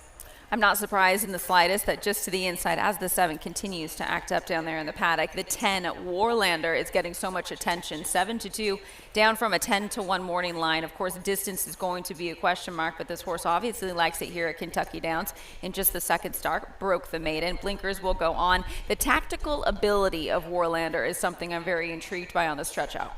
Yeah, certainly, and I think that's what really helps you if you've got that tactical ability. And I think with this race it's unusual. We've seen only a few of the races over this kind of distance over the few days that we've had racing here at Kentucky Downs, and some horses have been able to just control the race, and I think that's going to be interesting here. If there's a lot of pace out early, something could get quite loose on the lead. Warlander is the type that looks pretty versatile. I'm looking forward to this. I think those horses that have got those staying capabilities, Jack Fisher's horses definitely have that, are the ones to side with. Looks fantastic in the paddock. I feel like we're a broken record, though, when we talk about trainer Steve Asmussen's trainees and how they look down there. Jockey's just getting the leg up as we approach post time. 9 minutes until the start. One more time, those conditions for you. This is a first level allowance, 1 mile and 5/16 the distance for 3-year-olds and upward. This does kick off one of those rolling pick 3s, 50-cent pick 3. Yeah. And your lukewarm favorite again is the 11. That is Right Off Jerry at 5-2, not too far off that runner. The 10 Warlander getting plenty of play, and scratch out the 4. All right, best of luck, everybody. 9 minutes until race number 5 here at Kentucky Downs.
The field is parading for race number 5.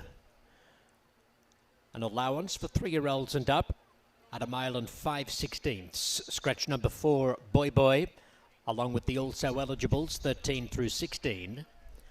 The rider of 12, vintage year, Vincent Cheminot. This race is named for Jefferson's Ocean Bourbon. You have 6 minutes in which to invest.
The field is approaching the gate.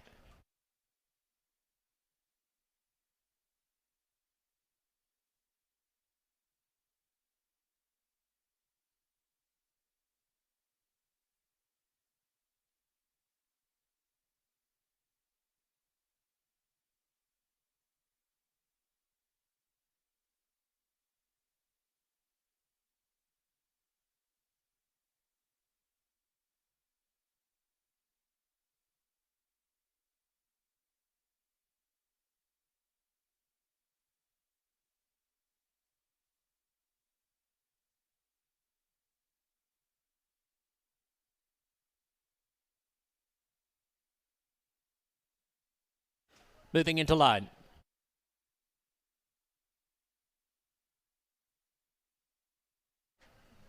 Salted Caramel and Good Barley, joined in the gate by Cooler Pot.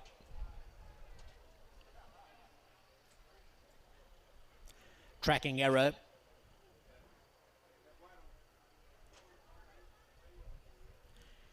Name It linking up.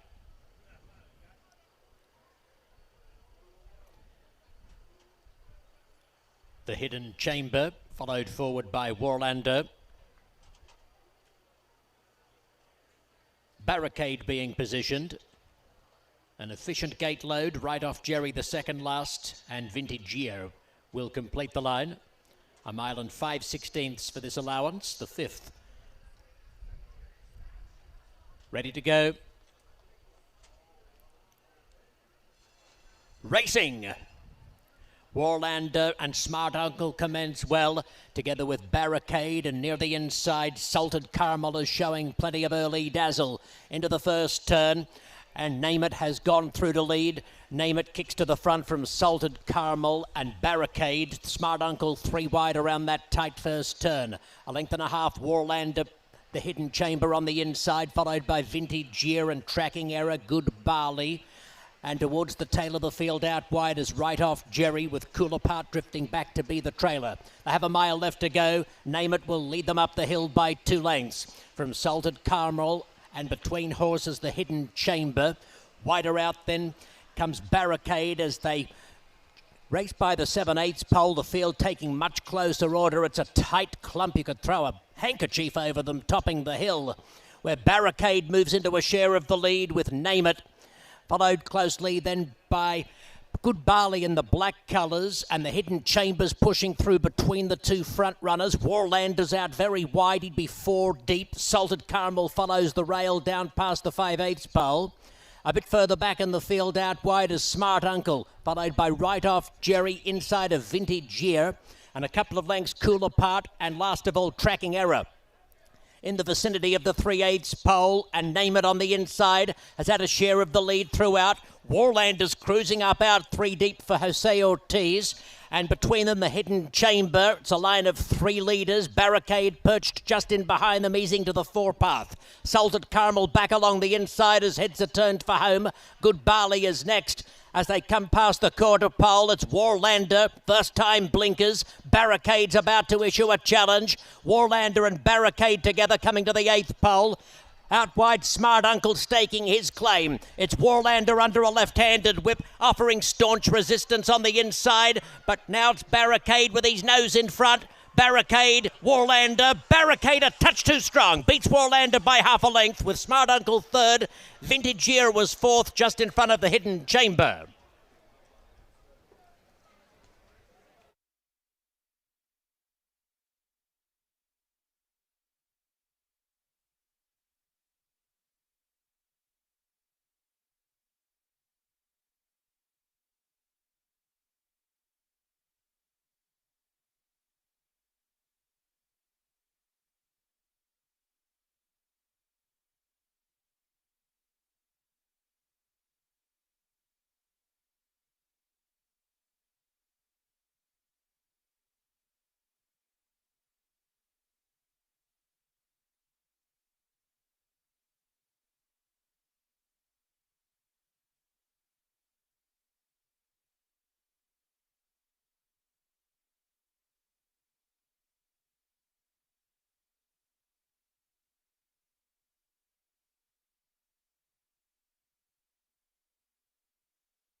Unofficial placings. First is 6 Barricade. Second is 10 Warlander. Third, number 9 Smart Uncle.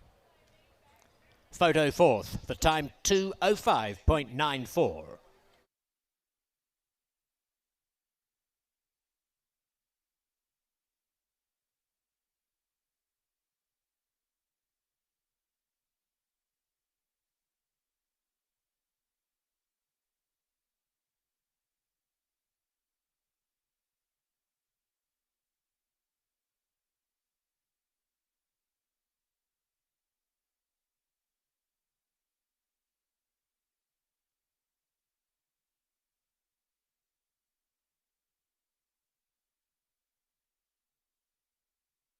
Number 12, Vintage Year, has finished fourth. Placings 6, 10, 9, 12. Barricade the winner. A Bay Colt 3 by Quality Road from the Will Take Charge Dam, Great Sister Diane. The winner bred in Kentucky by Robert John Slack and W.S. Farish. Barricade is owned by Ripoli Stable. Joe Sharp is the winning trainer. And Frankie Dettori is the winning rider. Back-to-back wins this afternoon for Frankie to go with his Nashville Derby success on Wimbledon Hawkeye yesterday afternoon.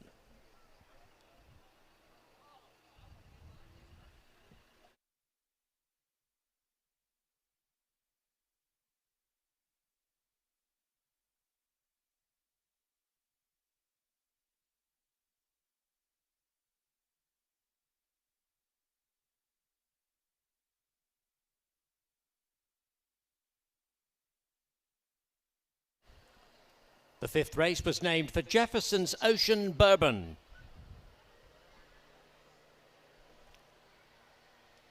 I enjoyed one on Thursday night.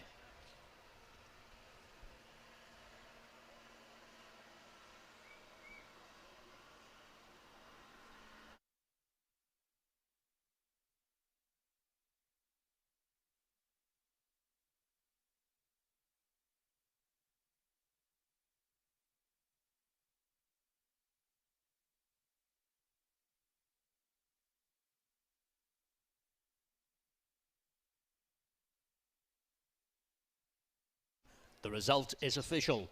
Placings officially 6, 10, 9, 12.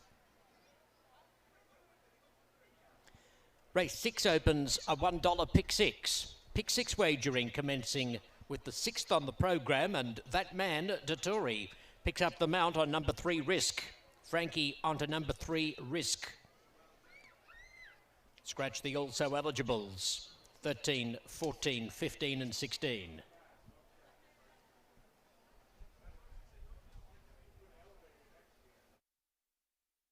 25 minutes to post.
You're never more here than when you're here. Here is more than just a horse race. Here is where you want to be. And here's the horse that's going to make it happen. They're off in the Breeders' Cup. Here she is, coming around the final turn, Another stretch. making sure that this year, you won't be anywhere else, but here.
Welcome back to Kentucky Downs as we approach race 6 on this sultry afternoon here. The Arthur J. Zeiss Memorial is next.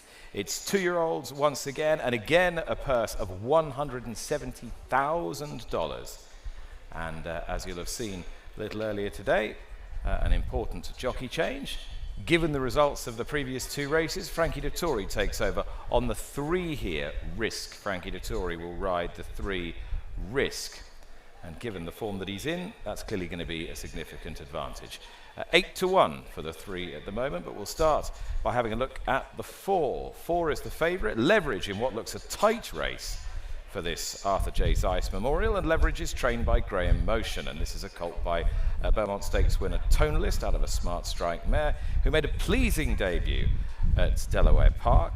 That was over 7.5 furlongs, so a mile today looks to be no issue for this colt. Indeed, you might want to go further than this in due course, and he stuck at it in game fashion. Now, given the profile of the stable, you'd expect a normal bit of improvement, and he looks well today ahead of the Arthur J. Zeiss Memorial. So for Leverage, certainly a horse that has to be taken very seriously here in race 6.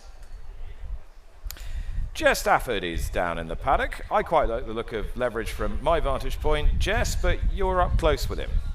I certainly am. There's some very good-looking horses in this field, Nick, and I'm delighted to be joined by trainer Nolan Ramsey, who's got horse number 3, Risk. And you mentioned, Nick, Frankie Dettori being a great addition, and Nolan, well, you've got a man on fire to help aid your horse here. How do you fare him? I just hope we don't cool him off today. Frankie's riding great, so no complaints with the pickup mount. Horse is doing really good. We stretched him out at Gulfstream to a mile, really seemed to lean on the pedigree there. Obviously, question whether he handles the course today or not, but the distance won't be a problem, so as long as he shows up, we should be okay. How much was Mike Maker's influence into you getting big amount of horses here to Kentucky Downs and making sure that you have good amount of horses here just in your second year? He sent me down here with a horse or two once or twice, but this is definitely a place I like to be. We came in last year and got a win here, so we're hoping to make it 2 years in a row. Yeah, well, all the best. You've got the right man on board. Good luck. Thank you. Great to hear that from Nolan Ramsey, Nick. And as I said, there's some lovely looking horses in this paddock, and not just his, but also horse number 2, Irish Law, was a real standout to me. He's a son of Tis the Law that was really sort of prancing around the paddock. He had quite an interesting action with his off fall. He was sort of picking it up and putting it down and stretching out and showing off a little bit like he was prancing like a cat. And I just enjoyed the way he was showing off. He's got some interesting markings. He's quite a flashy chestnut. He's got white socks, and he's got a big white flash on his belly too, so you will not miss him. And Irish Law, Nick, is a half to Irish Aces, who won last year's Tappet Stakes here at Kentucky Downs. Obviously, Brendan Walsh knows the family very well, and this horse, I thought, had a good chance. He came from a long way back to finish 5th on his first start, not beaten far, and I thought he had a good chance. And if he's as good as he looks at the moment, I think he's going to have a good say in this. That's interesting. Yeah, Brendan Walsh always to be feared around here. Ben Curtis taking them out on Irish Law was a $50,000 Keeneland September yearling, and some people don't appreciate a chestnut with lots of white about him, but it shouldn't stop him running any faster, and it might well be that Connections got themselves a bit of a bargain. They'll certainly get a lot more than that purchase price if they win today, and Irish Law is currently a 7-2 shot. The 2 Irish Law for Brendan Walsh and Ben Curtis is 7-2, and Brendan, a winner of one of the feature races here yesterday. There is Risk, about whom you've just been hearing from trainer Nolan Ramsey. Frankie Dettori looking for a rapid treble. 6-1, the odds of reward about Risk at the moment. And Risk has had the 2 starts, and as you heard, just one of them for Nolan was with Jose D'Angelo. No show on debut at Keeneland, much better at Gulfstream Park last time. There are the familiar Pocket Aces Silks, sported by Ben Curtis aboard Irish Law. Risk is behind him, and then Leverage. We've spoken about those 3. We ought to have a look at number 5, who I'm sure will hove into view in a few moments' time, because clearly, given the connections, you have to show some respect to this Calumet-owned, Chad Brown-trained newcomer by More Than Ready, but rather tepid in the market at the moment at 9-1.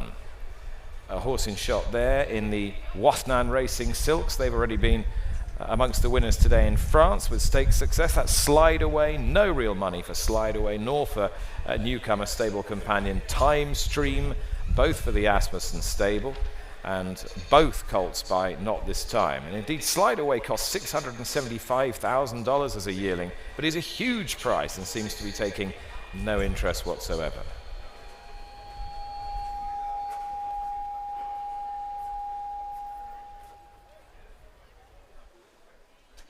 Five to 2 then, the favourite here, and that is for Leverage.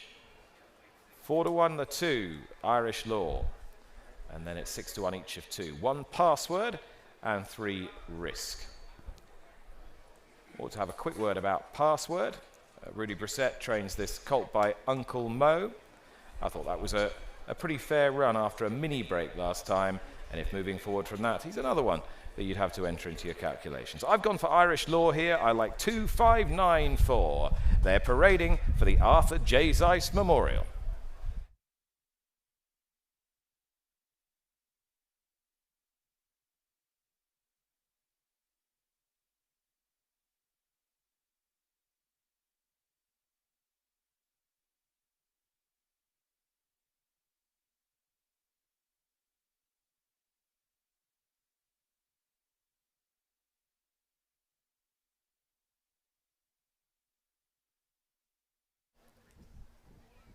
Seven minutes to post for race 6. First leg of the $1 pick 6. It's a 2-year-old maiden at 1 mile with Frankie Dettori riding number 3 Risk. Scratch numbers 13 through 16.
The best turned out for this race is number 11, Very Connected.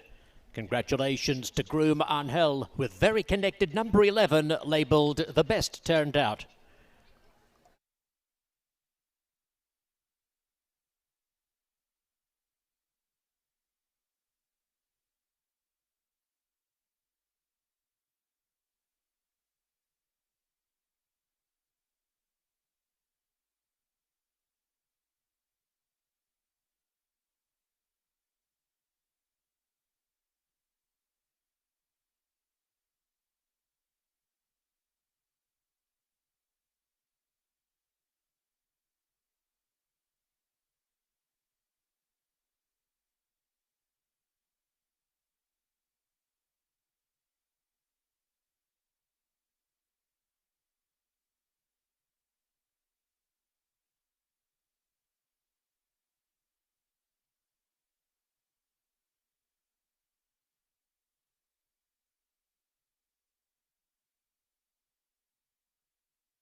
Approaching the gate.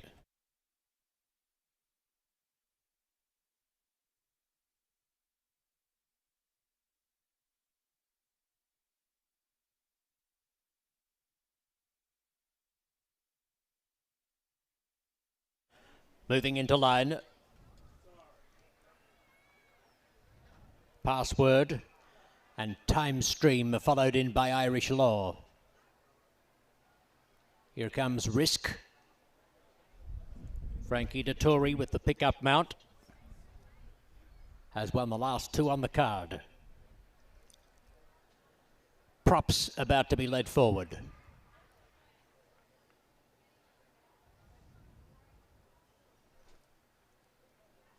Leverage to gate 4, followed by Mountain High.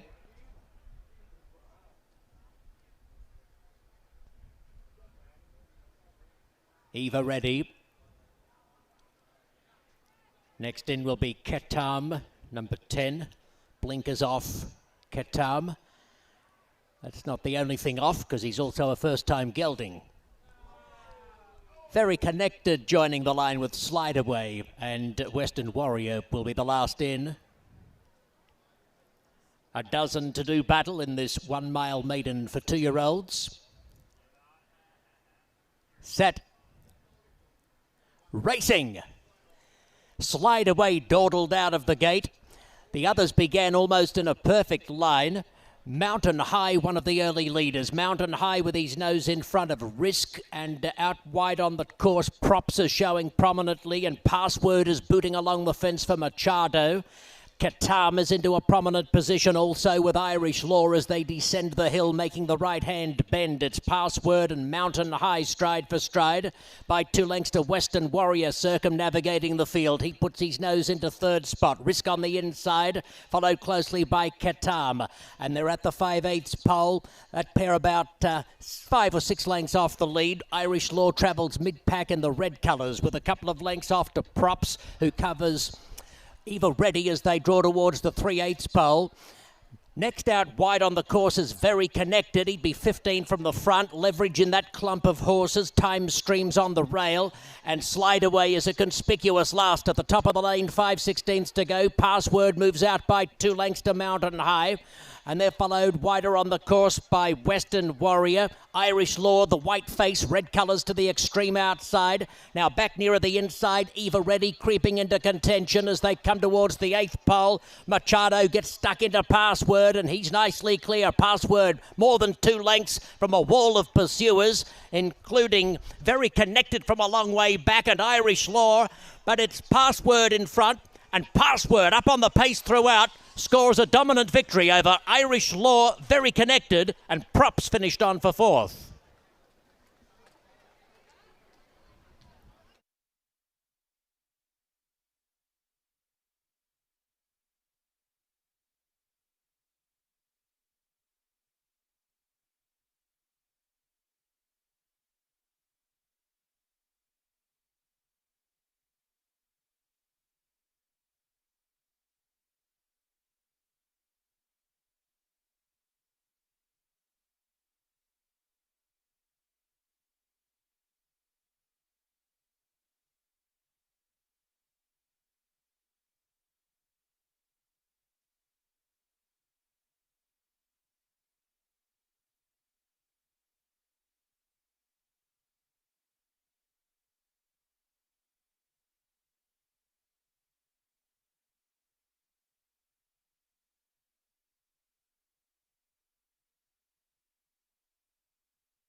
The unofficial result, number 1 Password defeating number 2 Irish Law with 11 Very Connected third and number 8 Props fourth.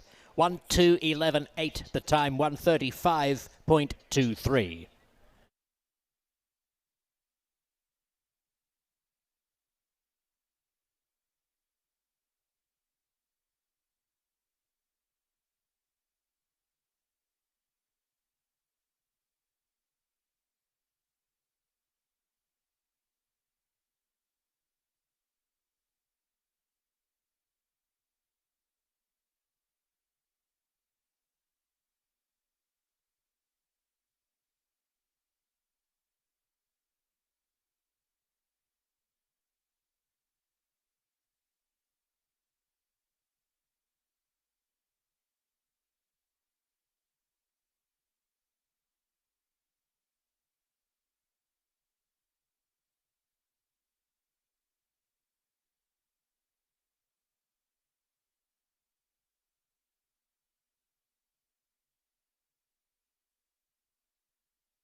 Password, successful in his turf debut. He's a bay colt by Uncle Mo from the street cry mare Secret. Bred in Kentucky and owned by Peter Bloom Thoroughbreds. Trained by Rudolph Brissett, ridden by Luan Machado.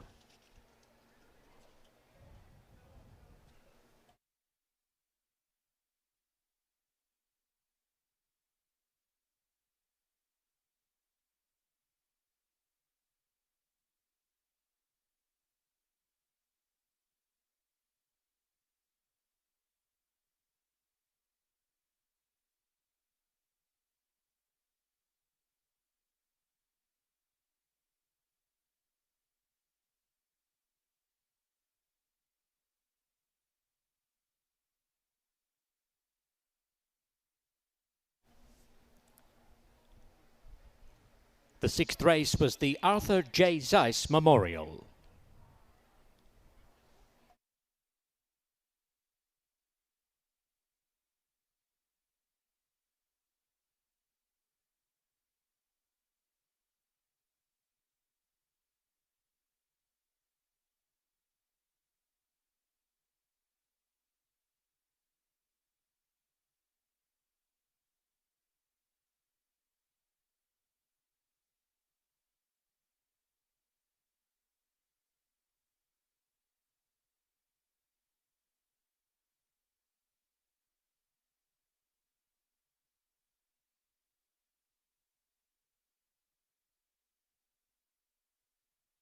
The result is official. Placings officially 1-2-11-8. Post time for the 7th will be up momentarily. This 7th race opens another 50-cent pick 5, and Brian Hernandez will ride number 1 Moustache. Hernandez on number 1. Scratch number 6 Moonlight. Scratch 7 Oxtelm and 8 Run Curtis Run. 6, 7 and 8 have been withdrawn. Number 13 Double Clutch will run. Scratch the 14.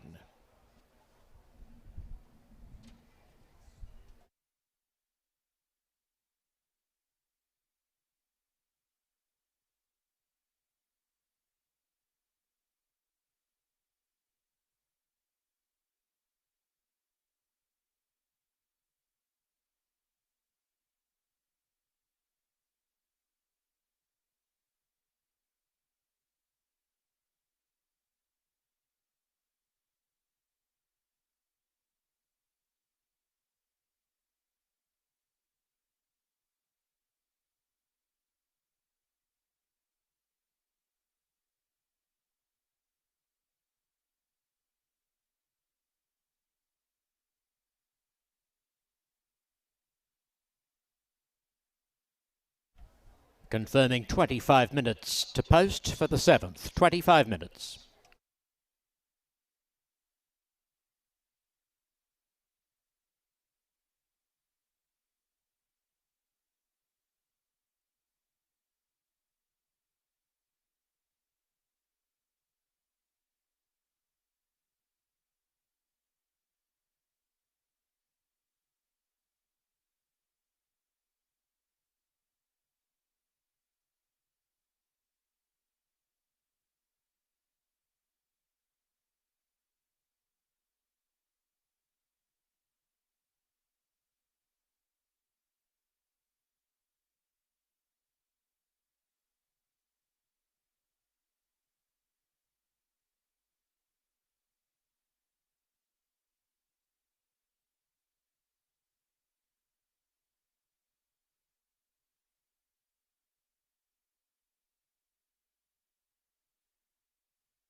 I have 52,000 starts in my life. I've never seen one that could take as much as he did early and continue to improve. And it is Godite. He's strong, he's attractive. And he's gonna win the hopeful. He's extremely smooth and fluid. Gunite is a tough customer here as they come on for the finish. How sound he is. Gunite got the jump. Consistent mentally, physically. He will defeat Elite Power in the Forgo. Complete package. DK Horse is your ticket to the track this season with enough bet types to have you champing at the bit. Jumping into the saddle is simple. Just choose a track from hundreds around the world, pick your favorite horses, and take advantage of daily promos. Plus, this great offer. Then you can watch the races right on DK Horse, so you won't miss a second with America's #1 downloaded horse betting app. Giddy up. The crown is yours. Welcome to the National Thoroughbred League. The NTL creates stars who compete against each other month after month. The NTL turns thoroughbred racing into a classic team sport, complete with civic pride. The NTL allows for simple ways to bet, and most of all, the NTL will make weekends as fun as any in America. Get ready for something completely different. The National Thoroughbred League.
All right, welcome back to Kentucky Downs ahead of race 7 this Sunday afternoon. A little gentle breeze blowing now ahead of this allowance optional claiming race to be run over 6.5 furlongs round this kidney-shaped turf course here in Franklin, Kentucky. Important scratches here as well and changes. Just to update you, 6 Moonlight doesn't run, 7 Axthelm, 8 Run Curtis Run. They're all scratched. Kerem Pass, number 14, does not run, but 13, the first also eligible, Double Clutch, does take his chance in this. And an important jockey change as well. Brian Hernandez now takes the ride on Mo Stash, and that is because Axel Concepcion rides number 13, Double Clutch. So there are these scratches and changes ahead of this race, and we're going to take a look at some of these horses in the paddock, and in a few moments' time we're going to drop in with Jess Stafford as well. But first of all, we're going to zone in on horse number 4, and that is Dunedin. Adam Beskidt sprung a 99-1 shocker yesterday. Kelsey Danner's gelding here, Dunedin, has come for some support as well, is now a 5-1 shot, having posted a career best last time in quite a good time and in quite impressive fashion, pulled right away in the closing stages. Now, most of his racing has been done on a synthetic surface, so he has to switch to the turf today, but that is obviously not as significant a surface switch as dirt to turf, so Dunedin is a horse on the upgrade, trying something new today at Kentucky Downs, but he was a winner at this fixture last year under this rider. So 5-1 Dunedin, winner here already under Adam Beskidt, who won on a 99-1 shot yesterday. Jess Stafford, what do you got for us? Yeah, and I just have to echo how much of a an interesting proposition this horse is, but he looks smashing walking around. He's now just getting the finishing touches to him. The blinkers come on, and as you mentioned, Adam Basicha and the big price winner he had, but this horse was a big price when he won here at 45-1 last year. He travelled nicely, got into that really good rhythm. He's drawn well here again, and he arrives into this race arguably in better form than he was even in last year. So we know he likes the track, and the jockey is in fine form indeed. So there's plenty going for the horse 4, and I definitely like him and his chances, and the odds are suggesting that he is favoured as well. The horse 3 just stabled beside him, Dabab, is a horse that I also wanted to play in whatever way that you wanted to. Definitely a horse that you should get involved. I think he's a type that seems to just be improving as he gets that little bit earlier, and he is a sprinter that at this stage, at the age of 6, the son of No Nay Never, I just think seems to be flourishing. This trip looks ideal. He has had the beating of a couple of horses, including Let My People Go, who is within this field again for Joe Sharp, who seems to do no wrong indeed. But from what I can see, looking past me, horse number 4 just does look well in himself, Dunedin, and 3, Dabab. And I might just take the opportunity to go over to Edward Vaughan and ask him about him. Edward, I just want to ask about Dabab. Hello, how are you doing? Good, your horse is looking smashing. You're hoping that he doesn't need to go as wide as he had to do last year? Yeah, last year he was drawn a bit wide, and we ended up kind of trying to take him back, and he was just very keen, so it didn't really suit him. So now, he's sprinting more now, so we let him go and bowl along where he's happy. I was just making the point that he seems to be like a classic sprinter, gets better as he gets older, seems to know how to ride the game, and he's just flourishing at the moment. Yeah, did very well last time at Ellis. He was second, and that was the world record they set that day. And he could have been a little bit closer. You could argue he's never going to beat the winner, but he's kind of we put him more into a sprinting program, and I think it's he's flourished, because it's difficult getting these sort of distances like 6.5. You're got to go 5.5 or a mile here. So he wasn't seeing the miles, so we've kind of developed him more as a sprinter. And has Kentucky Downs always been the plan? Have you always been eager to get back here? Yeah, I think the distance suits him, and like he's raced in Europe, so he's used to the undulations and that. And he ran very well in the mile race, didn't quite stay a couple of years ago. So he handles the track well enough. I wouldn't mind last year, so he's nicely drawn in that, so hoping for a good run. Well, great to see you, all the best. And Nick, great to hear from Ed Vaughan there. Dabab looking brilliant. Let's see if he can run to the standard that his trainer hopes so. And as said, the sprinters, they just do seem to get a little bit better as they get older. Your talented horse, Dabab, he's my number 1 pick here. We're moving on now and having a look at 5. That's right, Ben Curtis riding for Joe Sharp, multiply represented in here. Now, at first glance, the recent form is perhaps nothing much to write home about, and indeed was behind Dabab when favoured last time. Didn't get a clear trip late, however. Got into a bit of traffic. They're probably quite closely matched. 13-1, that's right, Ben Curtis, and is in for a tag as well of $100,000. Yeah, this horse should be right up with the pace, shouldn't he? And I really feel there could be a lot of pace on in this race, as you'd imagine to be. The pace is just about being holding up. We haven't seen a lot of these 6.5 furlong races, not least for the older horses. But I think you want to be on the pace in this kind of route, Nick. Would you think? Yeah, well, I think Let My People Go will be dishing out plenty of pace from the 11. Under Jose Ortiz for Joe Sharp, the stable companion of That's Right, and much better fancied as well. Currently favoured at 5-2, 11. Let My People Go. I'm pretty sure that he will be winning the battle for the front, having showed bright pace at the Spa last time in the Grade 2. So I can't imagine anyone's going to clear him for the early lead, Jess.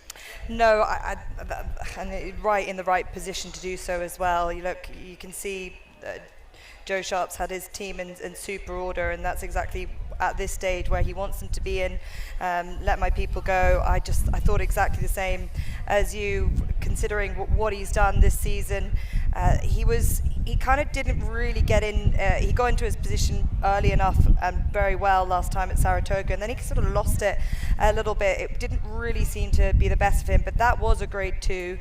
He's sort of coming back down in class here, so I think this will be more of his scene. He's very fast. He's very quick where he wants to be. He's been he's been, I'd imagine, nearly sort of trained for an occasion like this, and yeah, he seems to be a horse that we know will do well here. He was third here last year, where he was also prominent, and he was very game too.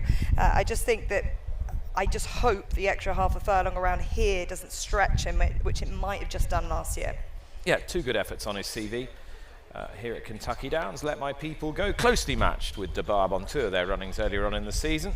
I just thought at these current odds, and with the idea that Ortiz had been booked by Let My People Go, might have been a little bit overbet here relative to DeBarb, and I thought DeBarb might just represent a little bit of value, and you play Let My People Go underneath. But that's just a suggestion from this quarter. Ones we haven't discussed, well, Frankie Dettori's mount here, Banjo Chris, is only 7-1. Comes here dropping in grade just a shade from Ellis Park, and has no real meaningful turf experience, Jess. I know, that hasn't bothered me too much though recently. I've been handicapping and I've kind of played a few dirt horses knowing that they will have speed, but the problem with number 10 Banjo Chris, unlike some of the dirt horses I have chosen in my selections, he hasn't showed that early speed to give me the confidence that he's going to kind of undermine the fact that he hasn't got the turf experience here. So as much as he has been running nicely enough, I think I would want an early speed type of dirt horse switching to the turf. That would be my angle. But for me, I will leave you off, and I think we're similar enough. 11-3-4-5 for this. It's going to be a fiercely fast run, 6.5 furlong race. All right, so they're heading down a post for race 7.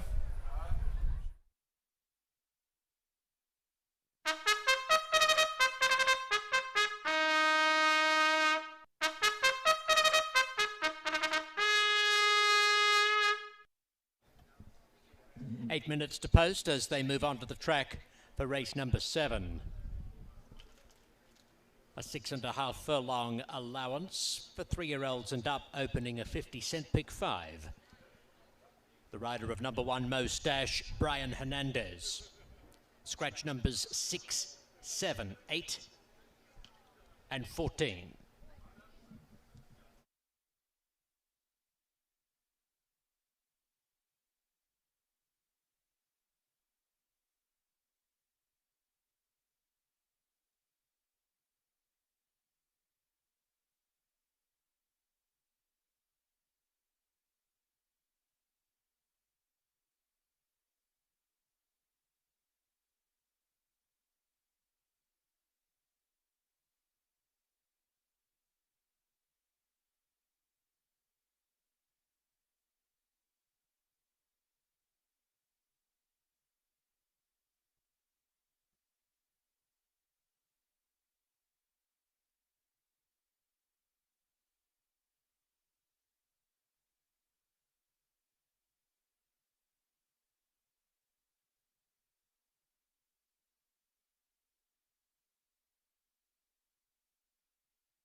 Ladies and gentlemen, the best turned out horse for this race is High Front, number 12. Congratulations to the groom, Sanchez. High Front, number 12, wins best turned out.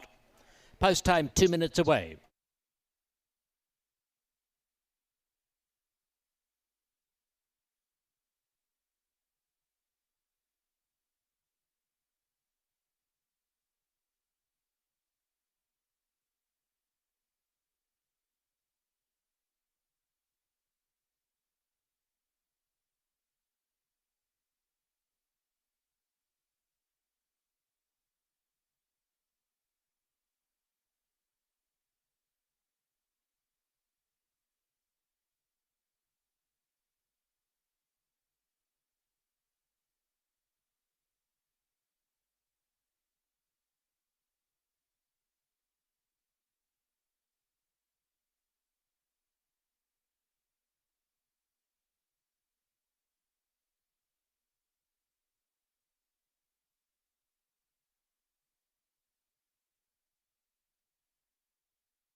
Approaching the gate.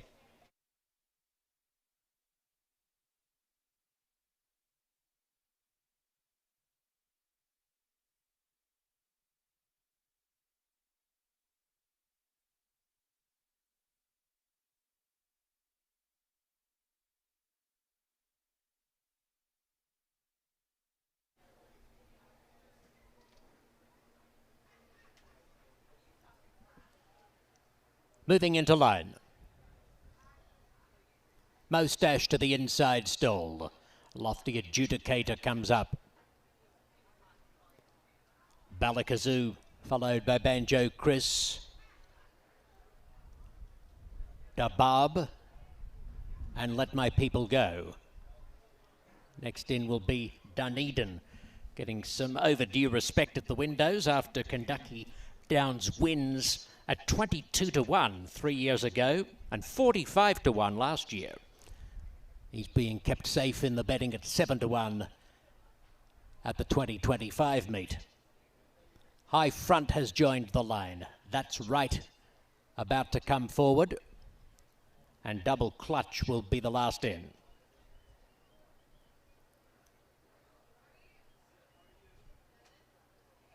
Almost ready. 6.5 furlongs for this optional claiming contest. Stand by for a start. Racing. Nice level dispatch. Moustache away sharply with That's Right, and Double Clutches going quickly together with High Front. And just in behind these horses comes Let My People Go, who's going to be about fifth through the opening stages of the contest at the 5/8 pole. That's Right leads High Front by half a length, followed by Moustache on the inside. Double Clutch 3 deep. Let My People Go splits horses fifth. 1.5 lengths to Banjo Chris, strumming along 5 lengths off the pace from Lofty Adjudicator. And over along the inside of this pair comes Dabab with a sizable margin back to Balakazoo and also Dunedin. Past the 3/8 pole, nearing the top of the lane. And it's That's Right on the inside. The blinkers came off, but he's still very fleet of foot and will straighten them for the run home. Then front by 1.5 lengths. He's leaving the rail open, though, for Moustache. And out wider comes High Front battling on well. High Front and Moustache coming at That's Right from either side. And Dabab is coming home boldly. He's about to seize an opening, and deep out comes Banjo Chris from a long way back. It's High Front. Out deep comes Banjo Chris with a withering burst, and Banjo Chris gets up to win from High Front and Dabab. That's Right fourth, just in front of Let My People Go.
It is a photo finish.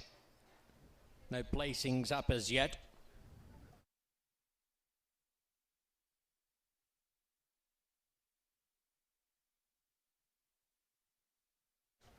Here we go. It's number 10, Banjo Chris first. Number 12, High Front second. Number 3, Dabab finishing third. And number 5, That's Right, has held on to fourth. Banjo Chris, by constitution from the Storm Boot mare Stormy Gigi, is a 4-year-old bay colt bred in Kentucky by Stone Street Thoroughbred Holdings. He's owned by Novogratz Racing Stables, trained by Glenn Weismer and ridden by Frankie Dettori. Dettori with a triple this afternoon.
The result is official.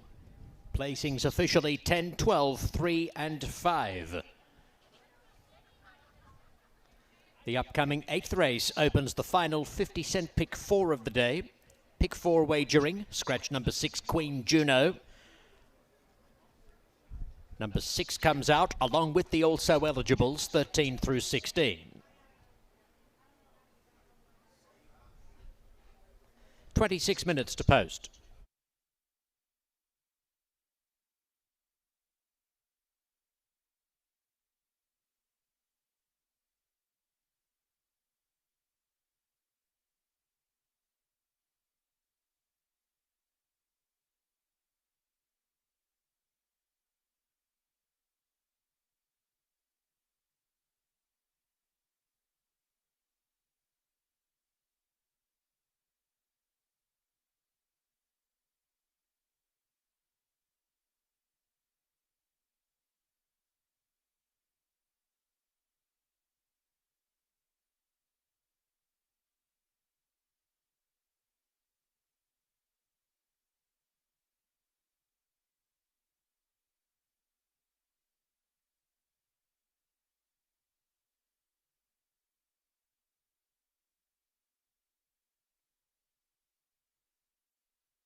There's no doubt that Kentucky breds, are number one. It's a great program, bottom line. I think it's the best in the country by far. Horse raised in Kentucky is an advantage. You talk about the Kentucky breeding program, I think it's immeasurably the best. They've got the best mares and the best stallions there in the state. The great ground they're raised on here in central Kentucky, it seems to be the best. The purses that the Kentucky breds are now running for matches how dominant they are. A symbol of elegant horsepower. For the boldness to capture your dreams. For the wisdom to find your path. For the valor to never give up. For living your life to the fullest. Quantrill, for life. Proud sponsor of Kentucky Downs Racing. Jefferson's Ocean is aged at sea. On ships where unpredictable and unrelenting elements transform our bourbon. Darkened by pounding waves, kissed by ocean air, caramelized by equatorial heat. Bring it home and complete the voyage. Jefferson's Ocean, aged at the mercy of the sea.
Dettori. It's just his world and we're living in it. It is extraordinary after the heroics of yesterday. He's come here today, had one or two interesting rides, I thought, later part of the card, so now and perhaps in half an hour's time, but he's gone 3 from his last 4 at odds of 9-1, 6-1 and 10-1. So if you're following Frankie blind today, you'll be on very good terms with yourself, and he's got a pretty good chance in this as well. That he does. He'll be aboard the 10 horse in here whose odds have dropped from 6-1 to 7-2, but that's not where we begin. Let's start with our favorite here, the 9, Love a Little Mo, for this maiden special weight event. 7 furlongs the distance, and these are 2-year-old fillies. We talked about a lot of juveniles taking the stage today. This is a daughter of Uncle Mo out of a frosted mare, Mario Gutierrez, to ride for the 3rd time for trainer Brian Lynch. A good second place finish, I thought, last time out going the route of ground. Obviously thought this filly had quite a lot of ability when she made her debut because she was sent off quite a short price, but it was taken off the turf onto a sloppy dirt track. She ran okay. And then on the turf last time, she ran very well, only beaten half a length. Might have won that race with a better passage through it than the winner. But to be second to Soloist was no disgrace at all, and Brian Lynch always must be respected at this track. So certainly one to put into calculations. Love a Little Mo, number 9, 5-2. This is something we were talking about earlier, the positive second start experience. You would have to say you can only see another improvement from there, considering what we saw last time out. I thought this filly, Frankie Dettori's mount, had a good chance, Mayora. She showed good, bright speed at the Spa last time. And I think that, if anything, this track might just play to her strengths, Daughter of Speightstown. And I don't mind coming back a furlong either. And why do you say that? Why do you feel Kentucky Downs will suit her? I think she's got good natural pace. I think that she has the right rider aboard. I think she's got a good draw today. As I said, I think coming back a furlong to 7 is going to suit her. Yeah, I think there's just lots in her favour. Ran into a next out winner last time out, so that always bodes well as she moves into the box. The 10 currently at 7-2. You put the 2 on top, Beach Ballad, and I'm actually quite surprised this horse is so cold on the board. 8-5, up to 9-2 now. This horse made a ton of sense to me. I think I was always of the view that Love a Little Mo might be favourite, and I might get an okay price about Beach Ballad, but I wasn't expecting it to be as big as 9-2, and to that end, maybe I should be slightly discouraged. I don't want her to get hooked up in a duel to Frankie Dettori's outside, because I think she might come off the worst of the early speed, and I think that might compromise it. But I think if Brian Hernandez can just sit her in and stalk, then I think she'll have a good bit of finish in her, this Daughter of Omaha Beach. I'm looking forward to seeing her today. I think she's got a pretty big chance. What's interesting about this race is the pace scenario. You do have quite a few horses within that do like to be forwardly placed. The 2, as you mentioned, Beach Ballad. The 4, Long Shot, Speed and Fade, most recently in that effort. And then the 10 horse with Frankie, even though turning back just a touch. Again, the 7 might play a little bit longer. That horse likes to be forwardly placed as well. How hot do you think the pace will get up front? Yeah, I think if they're going faster than Frankie, they're probably going too fast. That's what I suggest. But Brian Hernandez knows this place like the back of his hand, so I don't think he's going to get drawn into a duel that he doesn't want to be in. I am very intrigued by the 1 horse that you included in your top 3 selections. What do you like about this Firster by Vino Rosso? Trainer does very well with first-time out horses. He's really good at getting one ready first time, particularly on the lawn. I'm interested that they're starting her on grass, Daughter of Vino Rosso, but there is some turf in the bottom side of the pedigree, and has been working quite respectably on the synthetic at Turfway as well. I thought that, given that, might just be one I would include in my trifectas and superfectas. Well, we've seen some prices today, so it wouldn't be that much of a surprise. Shadow Roll on this 2-year-old filly as she takes her walk around the paddock, handling everything and taking everything in stride, I should say. 22-1 on that current runner, 7-2. And so we've got quite a few horses, anywhere between 3-1 and 9-2. We haven't spoken about the 7, though. Getting some attention, the first time starting Daughter of Not This Time out of an Uncle Mo mare. Wonderful pedigree there. Turner's Charm for Brendan Walsh, another who can get a horse primed and ready for sasking. Yeah, nice pedigree for sure, and represents top connections, and looks pretty straight as well today, Turner's Charm. And the betting is suggesting that she's quite well fancied. So Turner's Charm is a 9-2 shot. I can't really tell you any more than that. Well, what you can see from the workout reports, at least, not as many if you're comparing to the Wine Party. So perhaps in terms of a fitness level, you would say maybe this is a wait and watch one, but not what you're seeing from the betting public. The betting public must know something that we do not. 9-2 right now on that runner. The 9 is holding very, very slim favoritism, 5-2 right now. All runners handling themselves well in the paddock.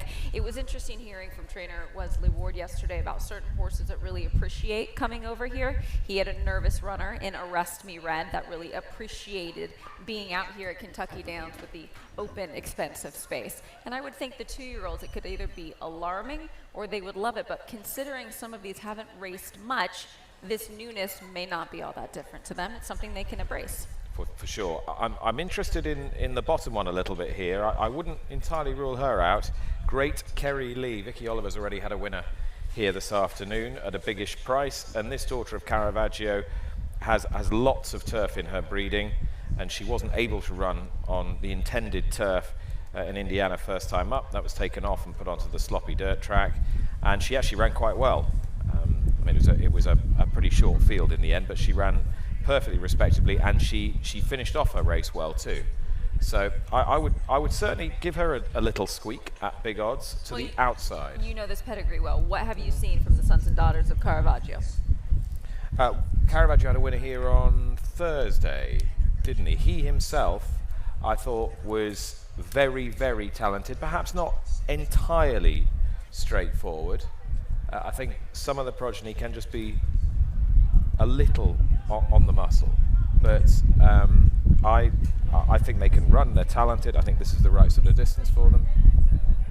Great, Carrie Lee. We'll keep an eye on any of those antics. 14 firm to 1. Turf is what they need. What they would prefer. Firm turf. Well, we're getting that today, absolutely. I did see some rain in the forecast over the next couple of days, so hopefully as we go aside and have some dark days, the rain can come and then sunshine will return for our next day, which would be Thursday, September 4th. There's the 12, a good look at great Carrie Lee. What do you make of the demeanor and how she's handling herself currently? She seems to be behaving fine at the moment. And as I say, trainers had a winner this afternoon already. This one is nicely bred, and she shaped with a fair bit of encouragement on her debut. So outside of the obvious, I thought she was one of the more interesting ones. More money for Love a Little Mo, 9 to 5 now. It's a little short for me. I understand why. This horse took a nice step forward when stretching out, stepping onto the turf course, just beat by half a length. Mario Gutierrez jumps back aboard again. Like I said, I like the turn back. Yeah, it's just a short price. I think the feeling is she should have won last time and sort of compensation awaits, but she's into a pretty deep race here. Jockey's just getting the leg up for our upcoming maiden special weight event. 7 furlongs the distance for these 2-year-old fillies. And make note, it does kick off a 50-cent pick 4. It is a race I think you'd have to go fairly deep in. Yeah, I'm going to go 210, 10-2, and I'm going to throw a couple of big priced horses in just to get into a bit of minor money. Horses like Wine Party, the 1 and 12, great Kerry Lee. That's my sort of angle, I think. I don't know if this is good or bad, but you and I are seeing this race exactly the same way. 210. We'll find out. 9 minutes till post. Good luck.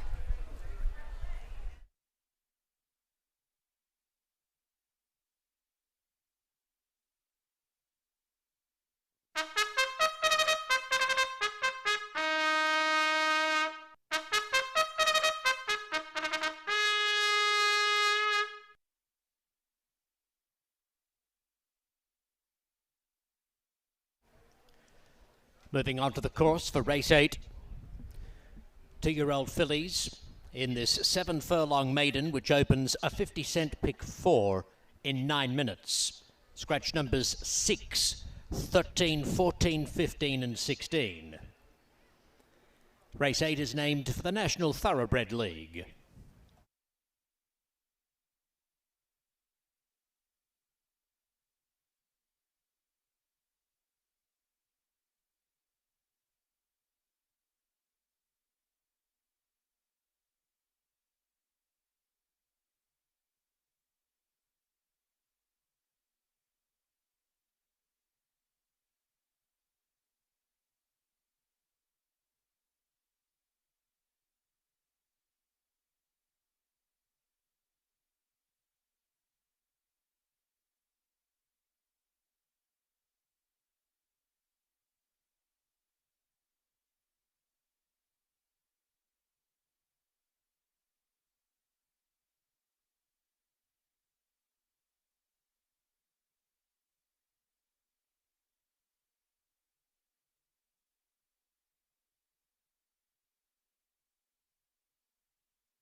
approaching the gate.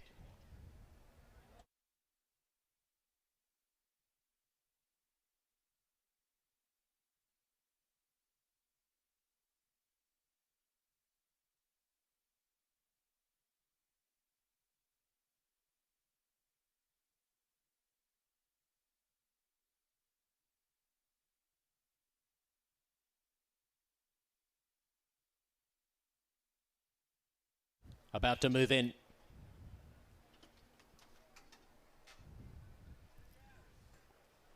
Wine Party and Turner's Charm are followed in by Mokuren and Beach Ballad. Mi Diamante, Love a Little Mo, Mayura comes forward.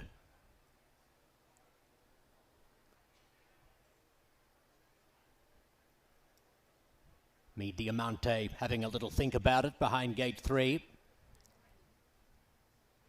Half in, but back pedals. Meantime, Glazing Fury moves into one of the outside stalls. Another attempt with Mi Diamante. Again went half in, but hit reverse gear and now lashes out with the hind leg. So Mi Diamante in a bit of a mood.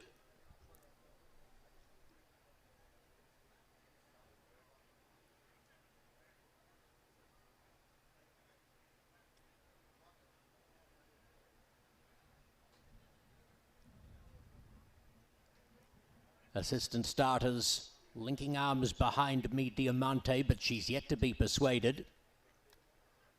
Turns side on behind the gate.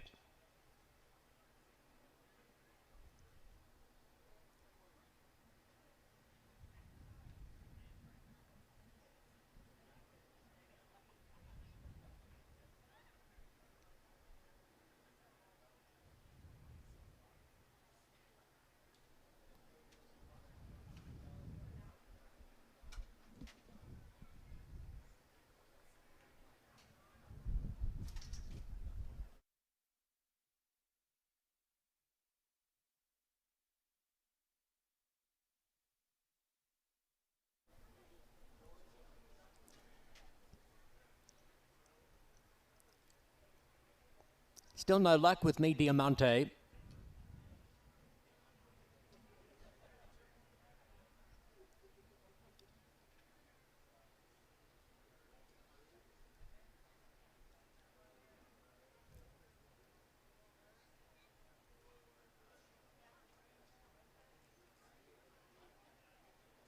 All of a sudden, in she goes.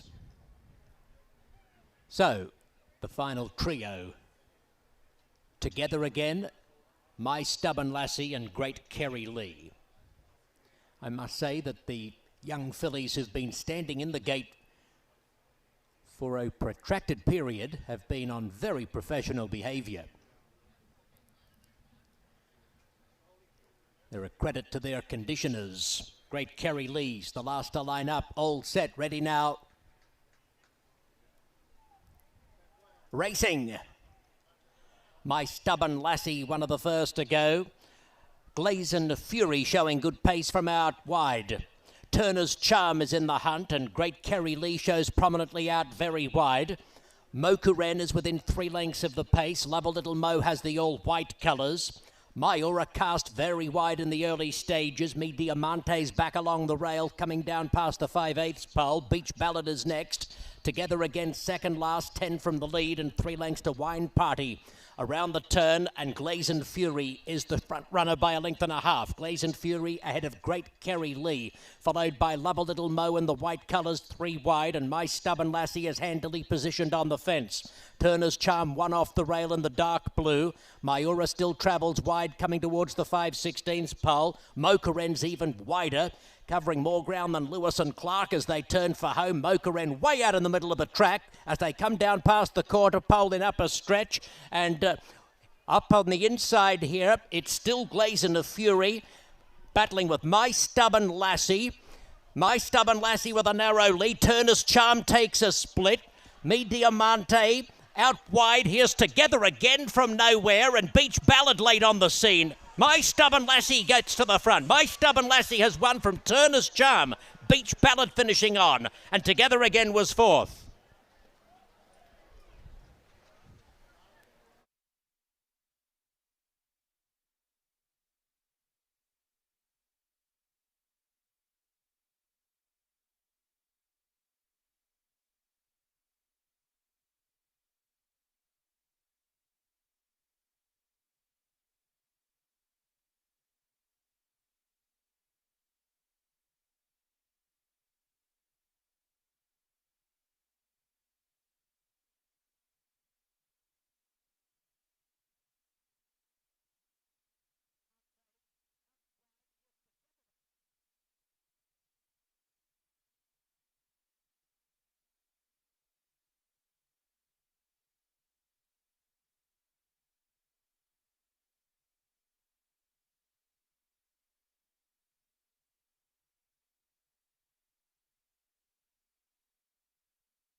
The unofficial winner, number 5, My Stubborn Lassie. Second, 7, Turner's Charm. Third, 2, Beach Ballad. Fourth was 4, Together Again. The time 1:22.82.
The winner, My Stubborn Lassie, is a bay filly by Army Mule from the Yes It's True dam, Our Irish Lassies.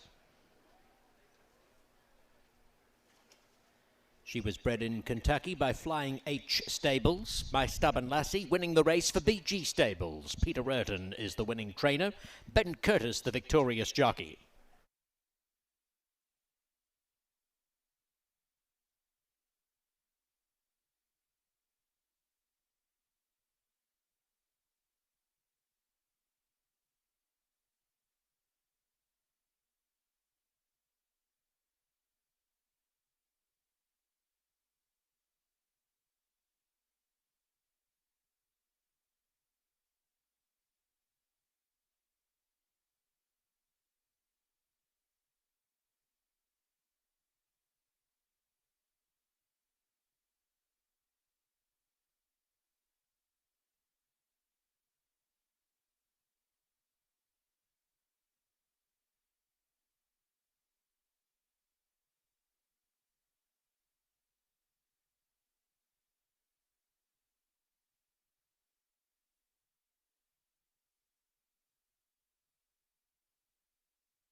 The result is official. Placings officially 5-7-2-4.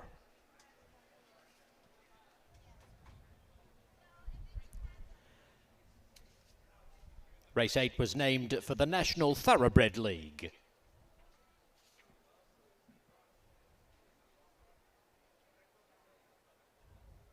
Up next is the $1 million Kentucky Downs Juvenile Sprint. Jaime Torres rides number 3, Win and Juice. Jaime Torres on number 3. Race 9 opens the final 50-cent pick 3 of the day.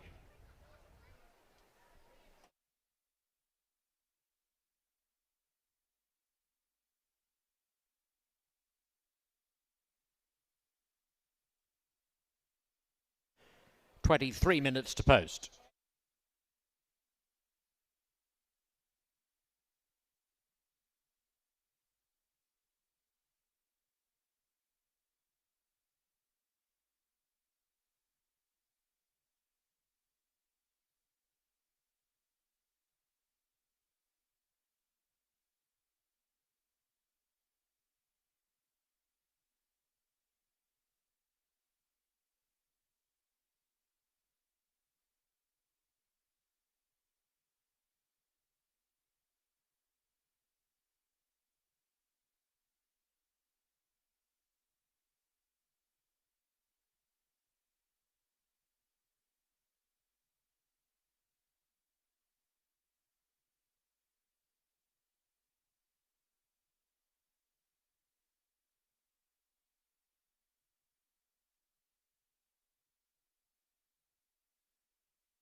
down. No shouldn't do that.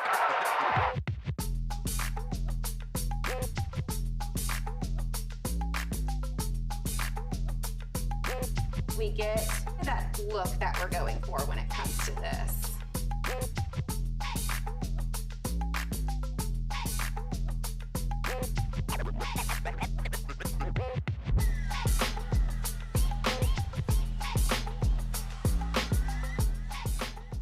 Experience it all in one place at the Mint Gaming Hall, Kentucky Downs. Enjoy a night out and exquisite dining at Iron Steakhouse. Sip crafted cocktails while enjoying live music at Midnight Bourbon. Keep the fun going with the latest games and live entertainment, or make it a sleepover and stay at our all-suite hotel. Looking to host an event? Check out our versatile spaces, all just 30 minutes from downtown Nashville. The Mint Gaming Hall, Kentucky Downs. Winning just got closer.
Well, it is time for some stakes action on this Sunday card here at Kentucky Downs. Joined once again by Kate and Bradar. This is the Kentucky Downs Juvenile Sprint. $1 million on the line for 2-year-olds and 6.5 furlongs the distance. How do you approach a race like this? Well, I really if you have the opportunity, look for horses who have maybe run close to the distance or farther, but that doesn't happen all the time. Right. Obviously, then pedigrees you lean in heavily on, and certain trainers certainly have a knack of figuring out which horses are going to appreciate this particular course's configuration as well as the way it plays. But just to cover the bases, you always throw in those trainers that are good with 2-year-olds, and George Weaver is certainly that. No doubt about it. And how about Frankie Dettori and the day he is having aboard Johnny's Red Storm for trainer George Weaver, won by 4 lengths last time out. Will be facing winners for the first time, but that's the situation with a lot of these runners here. Was bet down to favoritism on debut and ran according to odds. That was a very impressive performance, gate to wire fashion, and 8-5 currently on the runner as we get a good look at Johnny's Red Storm right now. The question is, will this runner repeat? That's what we're hoping for today, to go undefeated, actually adding a furlong today and, of course, a different configuration. What do you make of the favorite? I like the favorite a lot. I actually went with the favorite. As the son of Twirling Candy, has a lot going for him. He has natural early speed. He was able to win very easily over a nice group. I know that's what was expected of him, but he looked professional, he looked mature. It is a step up, as that was a restricted race at Saratoga, but he just did it with such ease that it's hard not to think he's going to be just as good, even with a little bit more ground to work with. Public saying this is a 2-horse race. The 8 Obliteration, 9-5 currently. There's a good look at him in the paddock. A 2-year-old son of Violence. This horse is coming out of some tough races, but all over the dirt surface. The Saratoga Special last time out finished second behind the highly regarded Ewing, and in the Sanford came out victorious by a whopping 10.5 lengths. But the question is, can they translate it to turf? Yeah, it's always a big question, right? He is by Violence out of a Master Command mare. I wouldn't say that that is necessarily one of the more prolific sires here, but he's by Medaglia d'Oro, and we've seen a lot of those, and I can't rule it out that he would transition well. The one thing that he also has going for him is this course and the way it's played, which is on the firm side. The weather certainly has lended itself to that, and as a result, I think that some horses who might be questionable if this were a yielding ground or good ground, are able to handle it and carry themselves far and make the transition. So I respect him. I think he's a horse that you have to consider in all your options, and I'm definitely using him in mine as well. But a couple horses at the price are intriguing as well. The 8 is a part of our Equibase Race Lens angle of the day, and this involves the jockey Jose Ortiz. Horses with jockey Jose Ortiz for the first time over the past 6 months are clicking at a rate of 26%. But you're going from Flavien Prat to Jose Ortiz. But Jose, wonderful rider, and has been riding this course very well. Amazing that he has got a positive return on investment on that angle as well, because most of those are short-priced horses that Jose climbs aboard. You know, this is where it gets tricky. The favorites make a lot of sense. Now, who do you use with them? I think there's a lot of very interesting possibilities of prices. Let's get some more insight and into the paddock with Jess Stafford. Well, I have a special guest with me. Dr. J is in the house. Welcome back to Kentucky Downs. How is your day going for you? It's going great. It's a beautiful day, beautiful people, beautiful horses. I'm having fun.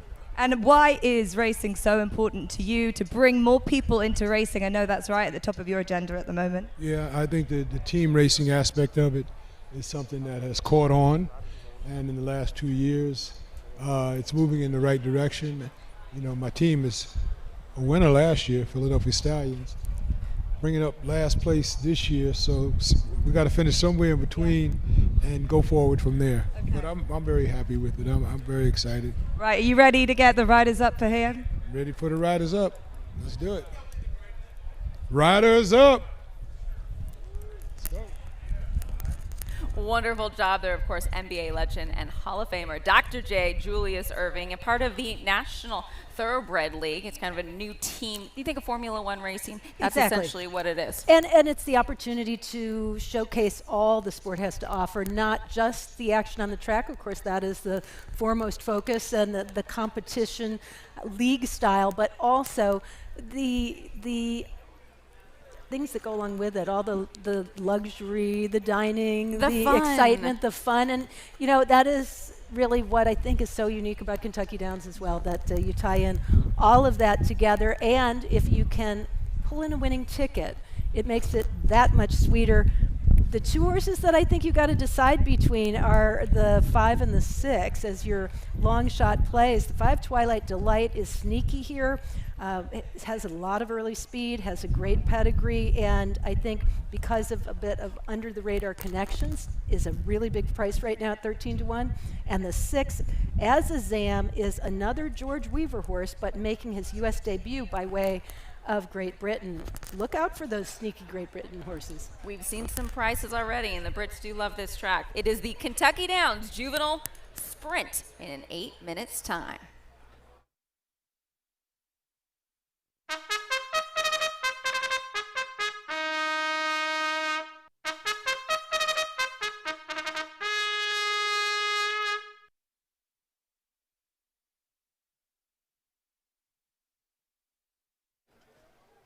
The field is parading for the $1 million NTL Kentucky Downs Juvenile Sprint.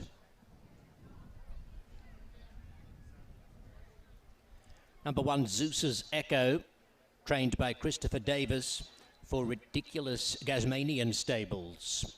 Taylor Gaffalione has the ride.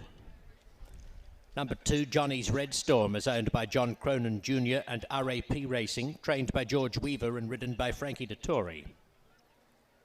3, Win and Juice, owned by Doherty Racing, trained by Nolan Ramsey. Jaime Torres is up. 4, Lawyer Mason for Rainbow's End Racing Stable and West Pacers Racing.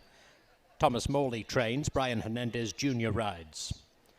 5, Twilight Delight is owned by Katie Rich Stables and Eclipse Thoroughbred Partners, trained by Daniel Leach and ridden by Gabriel Saez. 6, Azizam, owned by Black Type Thoroughbreds, Swinbank Stables, Harold Ventures, Steve Adkisson, Brody Racing, and Pura Vida Investments, along with Campeche Stables. George Weaver is the trainer, Florent Giroux the rider. 7, Longshoreman, owned by For the People Racing, John Hugsma and James Sestaro, trained by Wesley Ward and ridden by Walter Rodriguez. Number 8, Obliteration, is owned by Leland Ackley Racing, trained by Steve Asmussen, Jose Ortiz in the irons. 9, Telecaster, owned by Wes Herrick and Dundalk 5 LLC, trained by Hutch Hulsapple, Jan Hernandez rides. And 10, Trendsetter, represents Midway Racing. Ben Colebrook is the trainer, Luan Machado the rider. This race opens the final 50-cent pick 3 on the day, 6 minutes to post. 2-year-olds at 6.5 furlongs in the $1 million NTL Kentucky Downs Juvenile Sprint.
The best turned out for this race is number 6, Azizam. Azizam, number 6, is the best turned out. 2 minutes to post.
Approaching the gate with a minute to post.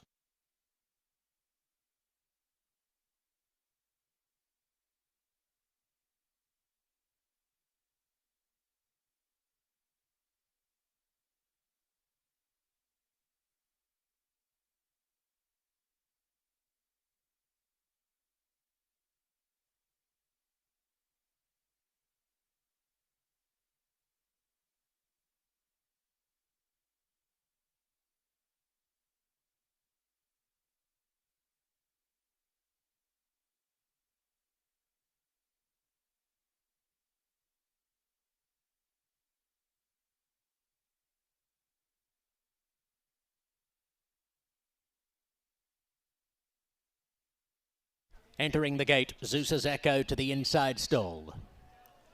Azizam comes up. Johnny's Red Storm and Longshoreman. Followed in by Obliteration and Win and Juice.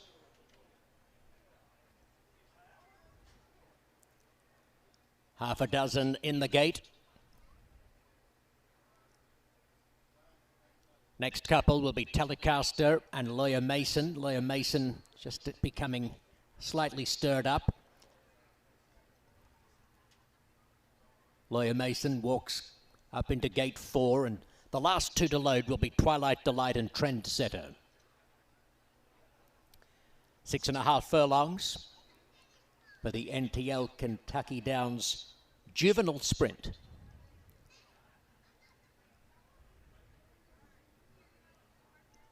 Trendsetter, the last to line up.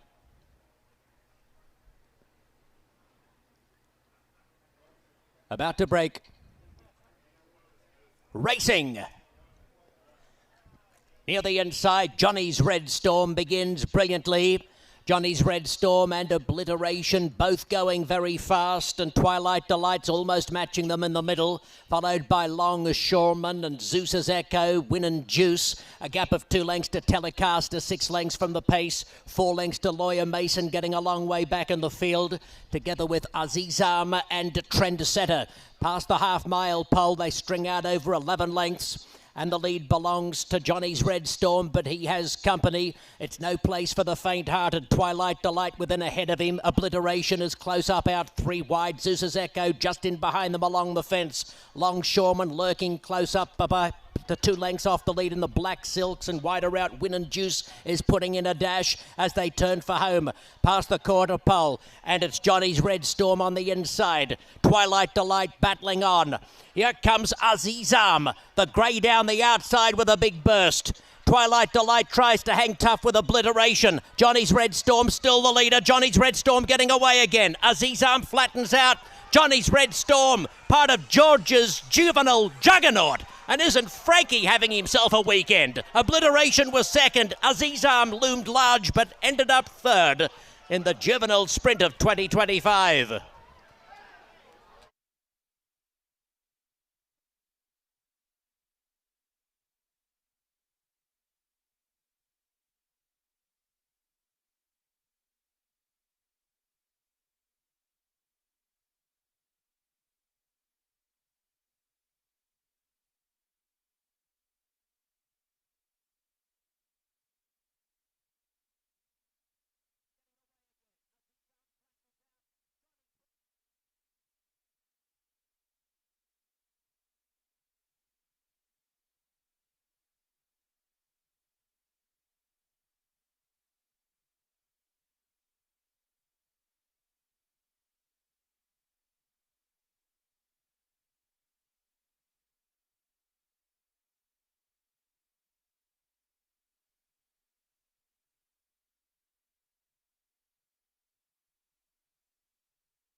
Number 2, Johnny's Red Storm, is the unofficial winner from number 8, Obliteration.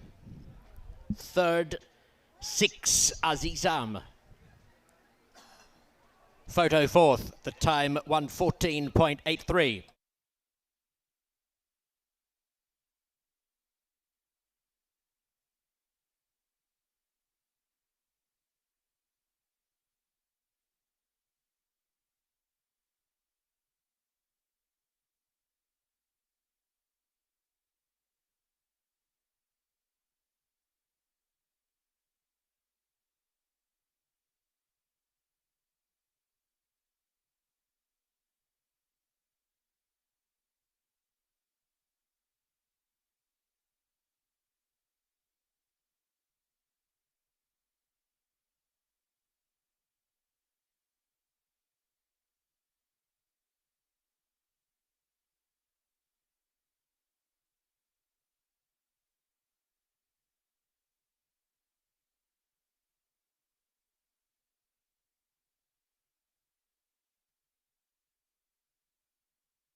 Fourth went the way of number 5, Twilight Delight.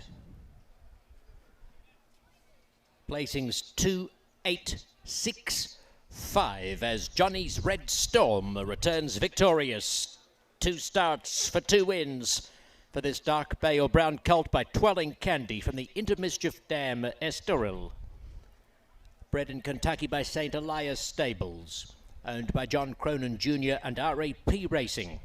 Continuing a phenomenal season for trainer George Weaver with 2-year-olds, and Frankie Dettori with his 4th win of the afternoon. Of course, he captured the Nashville Derby on yesterday's card.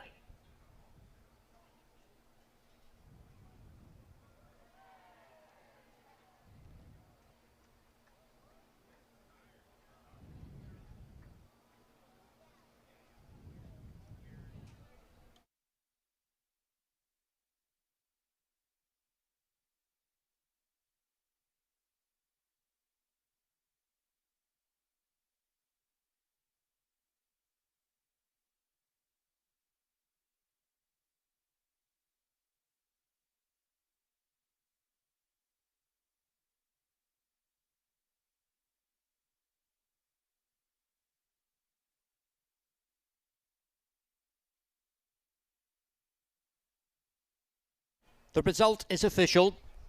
Placings officially 2, 8, 6, 5 on the NTL Kentucky Downs Juvenile Sprint.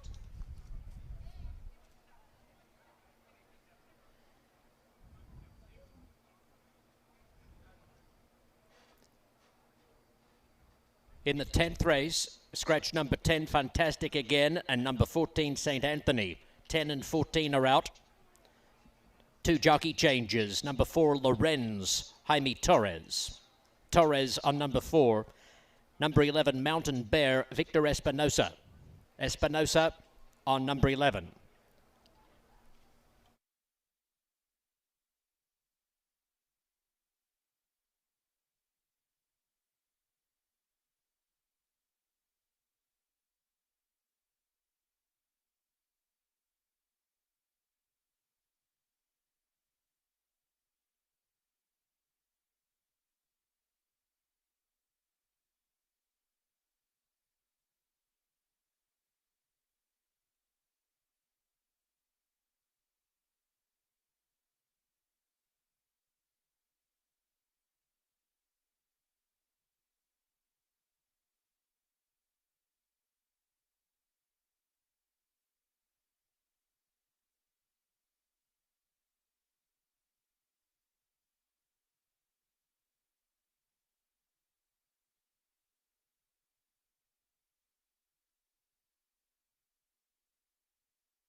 There's no doubt that Kentucky Breds, are number one.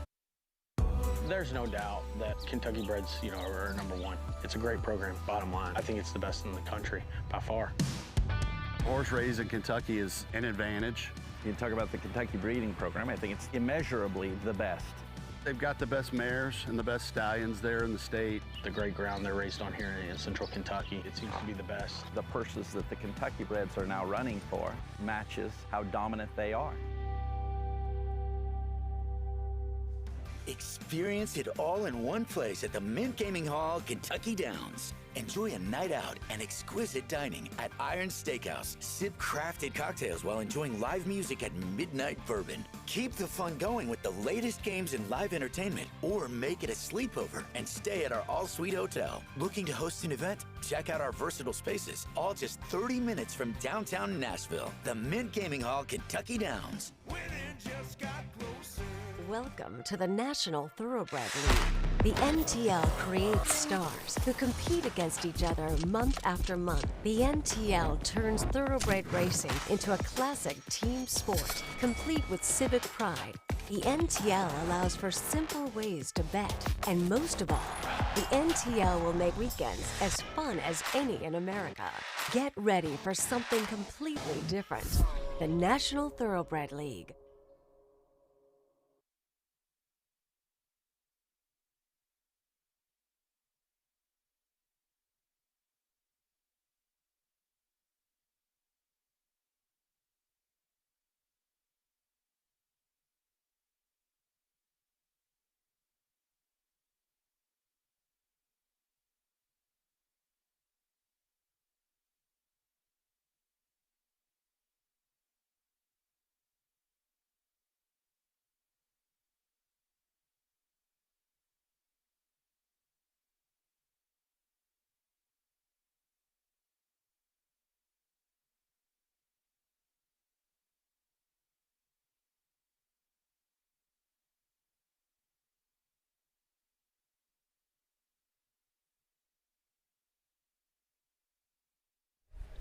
Well, there you go. Flying Frankie Dettori once again, taking over in our first feature of 2 on this Sunday card.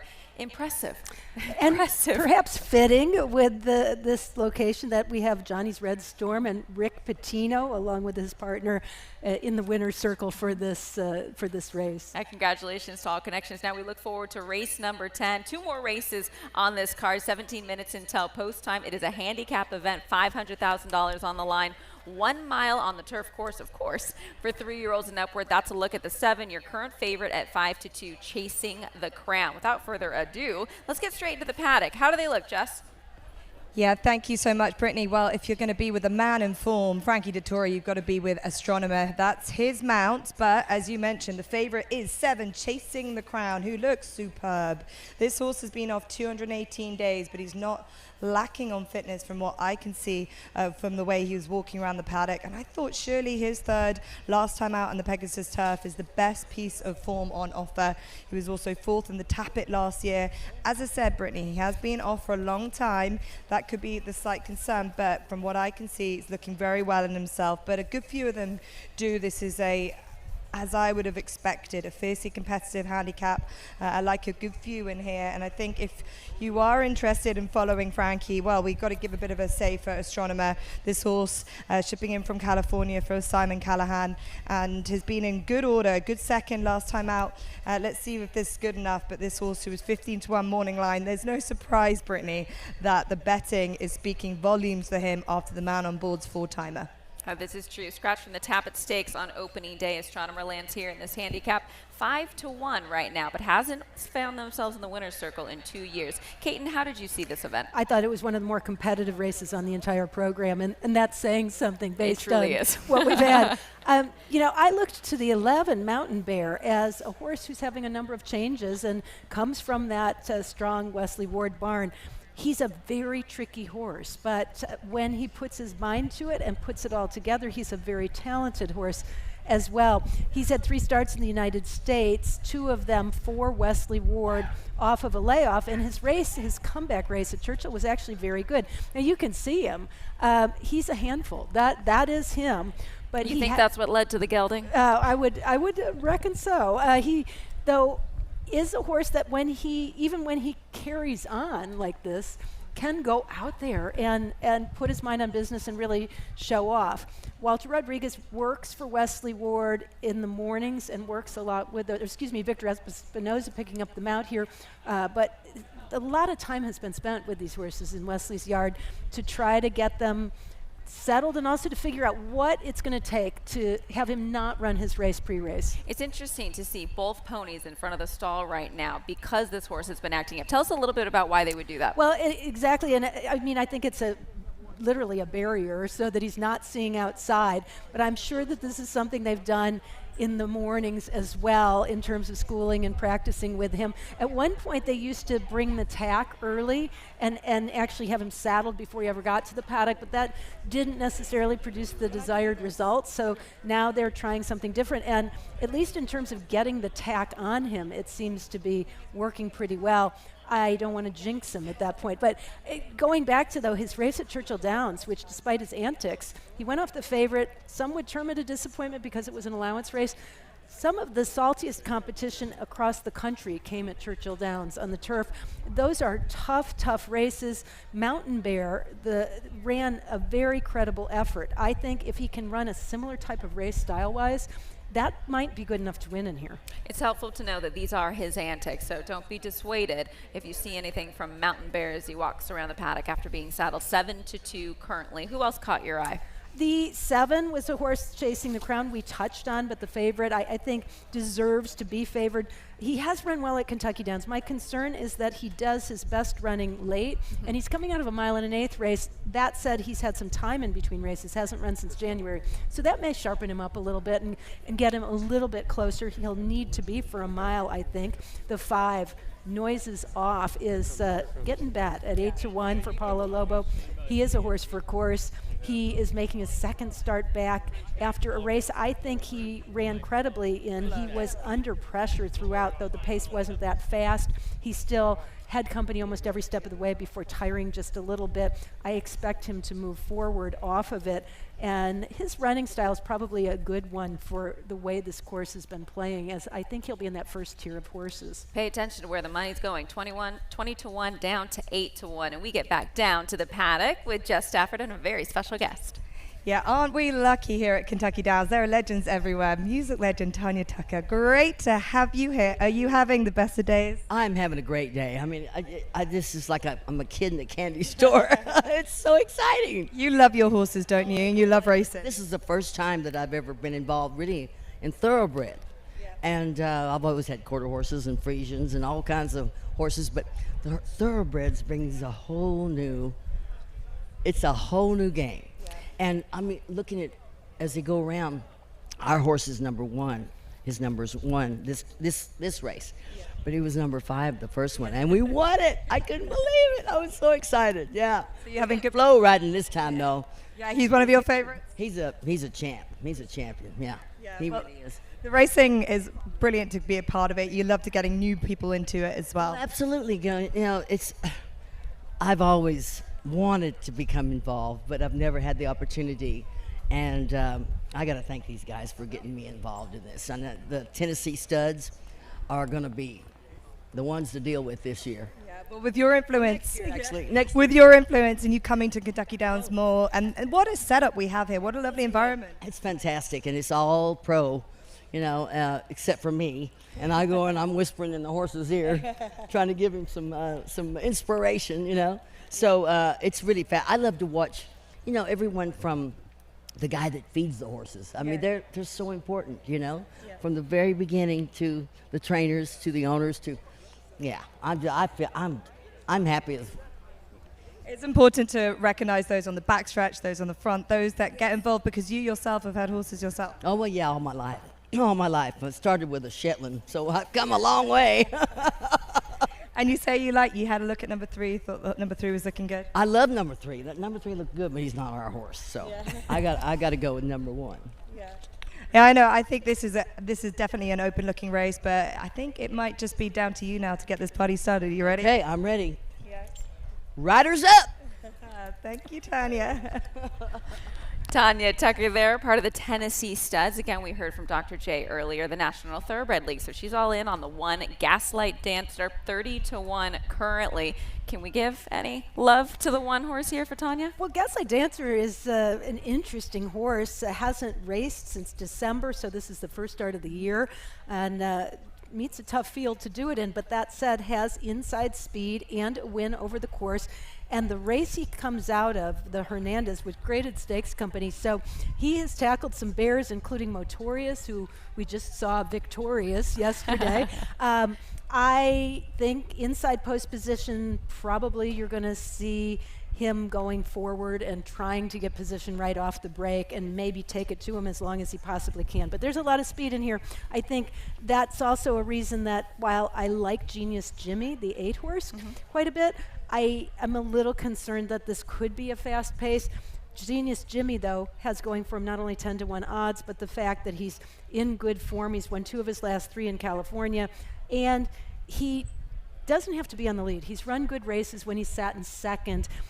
He can be off the pace. He's also run well at distances farther than the mile, and that will serve him well as far as endurance is concerned. In this group going the mile here, it plays more like the mile and a 16th or the mile and an 8th. Jockey's got the leg up for this handicap. Caton, give us top selection one more time. I am going 11-7-5-8. 11-7-5-8. 9 minutes until post time. 1 mile the distance for those 3-year-olds and upwards of 7 is your favorite. 5-2 on Chasing the Crown. As always, good luck.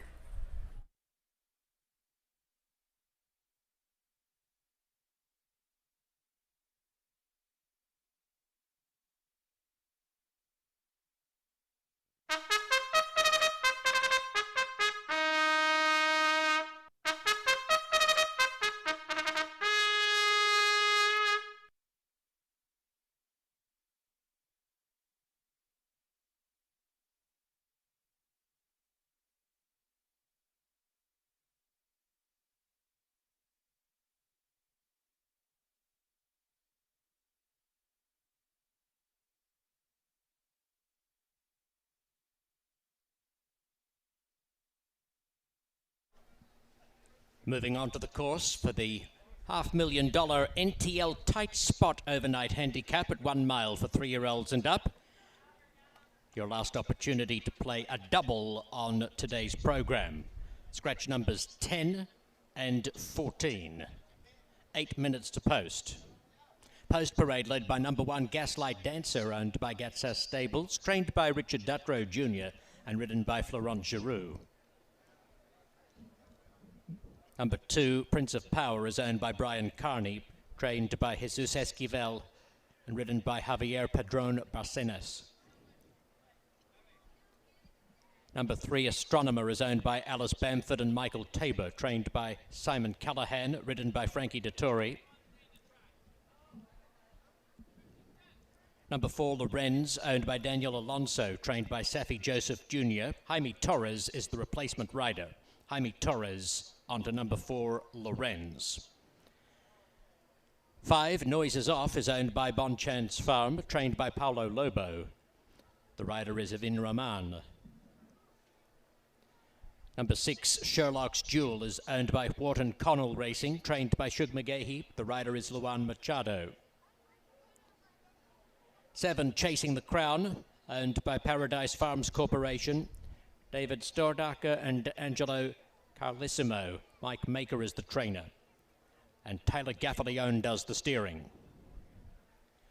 8, Genius Jimmy, for Papa's Horse Racing Corporation, Gregory Papas, Joseph Giacone, William Strauss and Colin Gaylor. Michael McCarthy is the conditioner, Ben Curtis the pilot. 9, Gigante, for L&N Racing and Clark Brewster, is prepared by Steve Asmussen. Eric Asmussen is astride.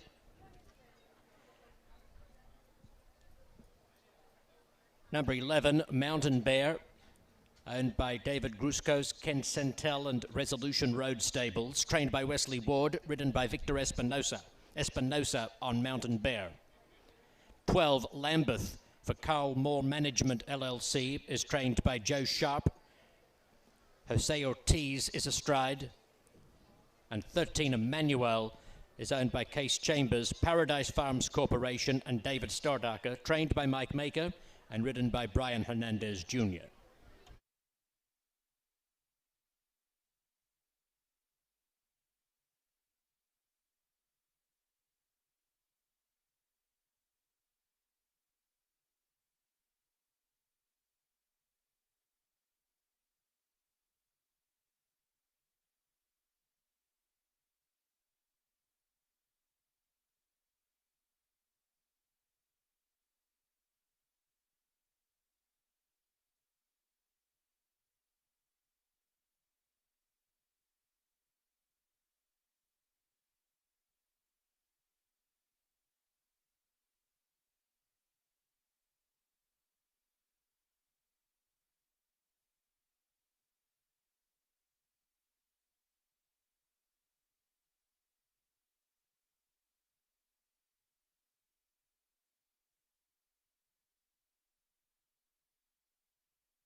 The best turned out for this race, Prince of Power number 2.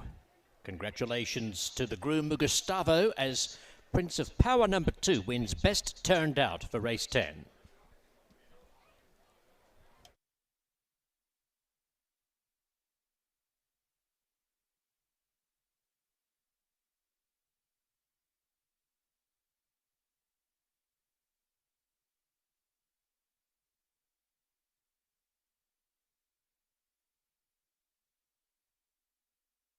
Approaching the gate.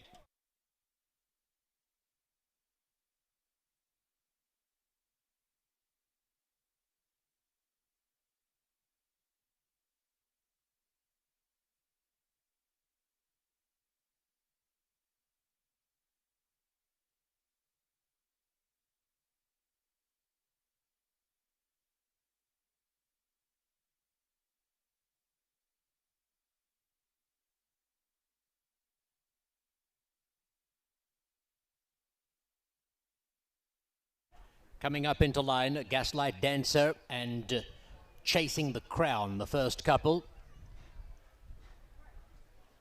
Prince of Power coming along with Genius Jimmy.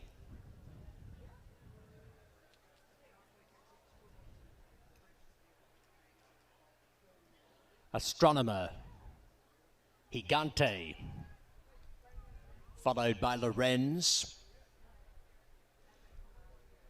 Mountain Bear.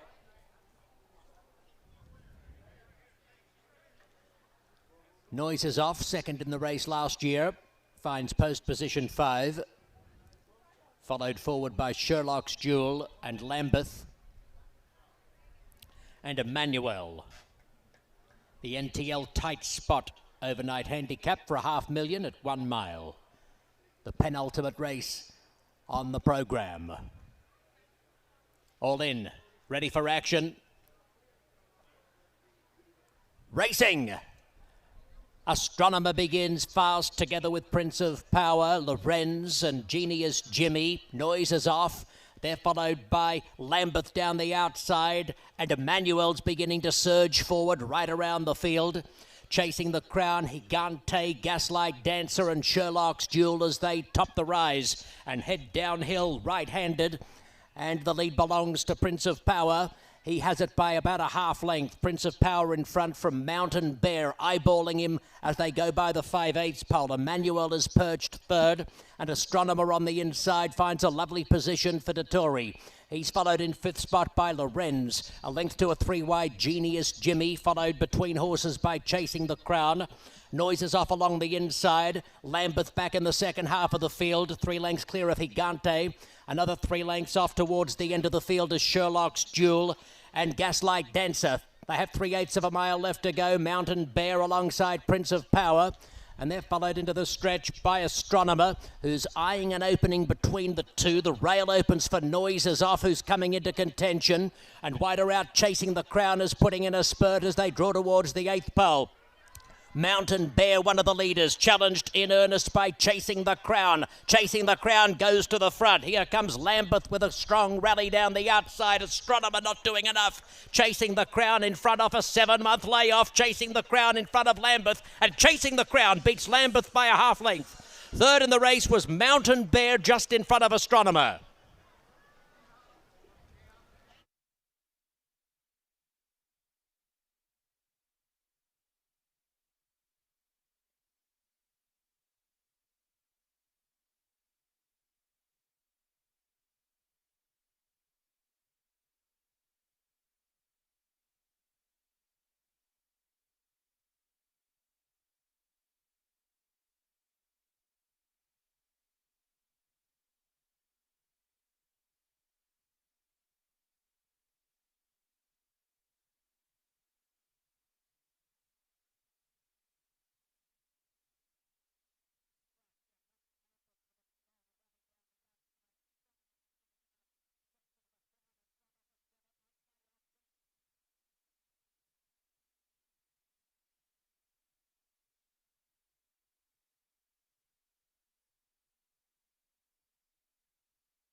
The unofficial winner is 7, Chasing the Crown. Second, 12, Lambeth. Photo third. The time 1:32.20.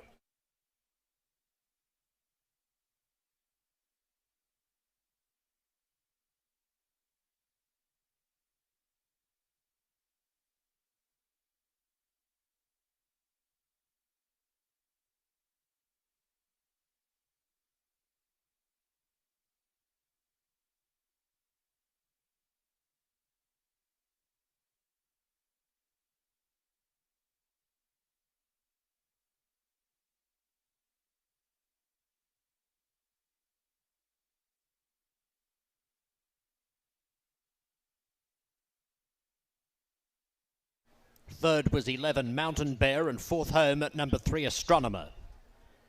7, 12, 11, 3 for the superfecta on race 10.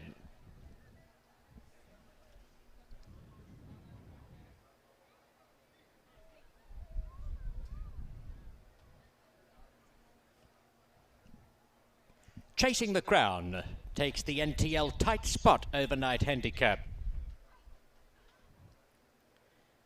He's a 6-year-old chestnut horse by Skip Shot from the Marketry Dam, La Belle Market. Bred by Mikhail Yanikov in Kentucky. Owned by Paradise Farms, David Storbacher and Angelo Calissimo. Produced off a 7-month layoff by Mike Maker. Ridden to victory by Tyler Gaffalione.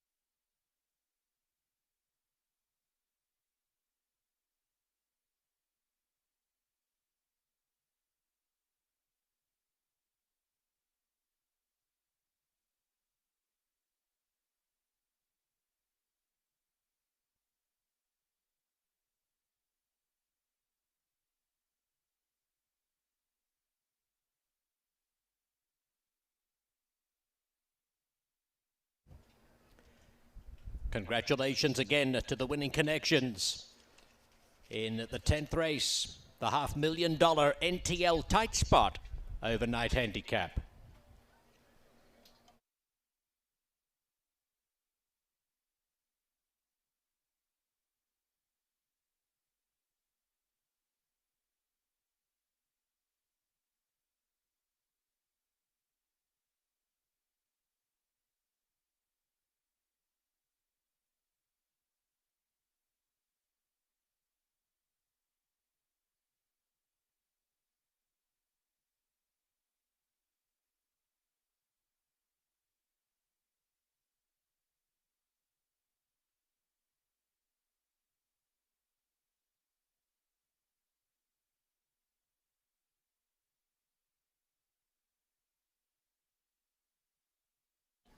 The result is official. Placings officially 7, 12, 11, 3.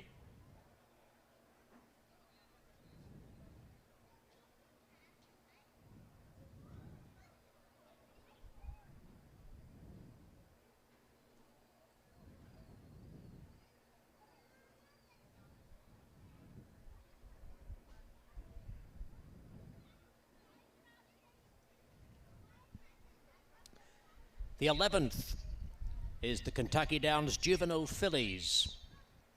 No changes to the field. 24 minutes to post.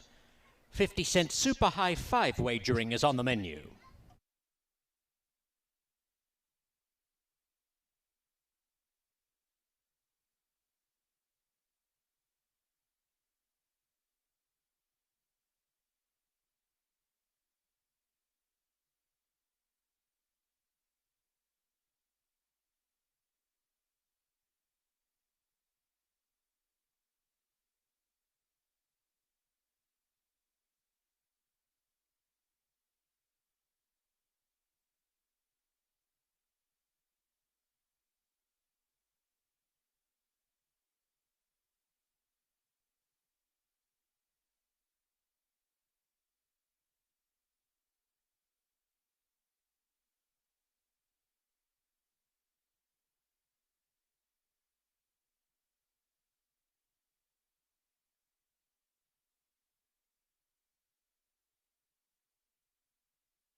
It all comes down to this. Good afternoon, ladies and gentlemen. The moment that defines the year, when the world's most influential buyers gather, and every decision, every bid, every opportunity shapes the future.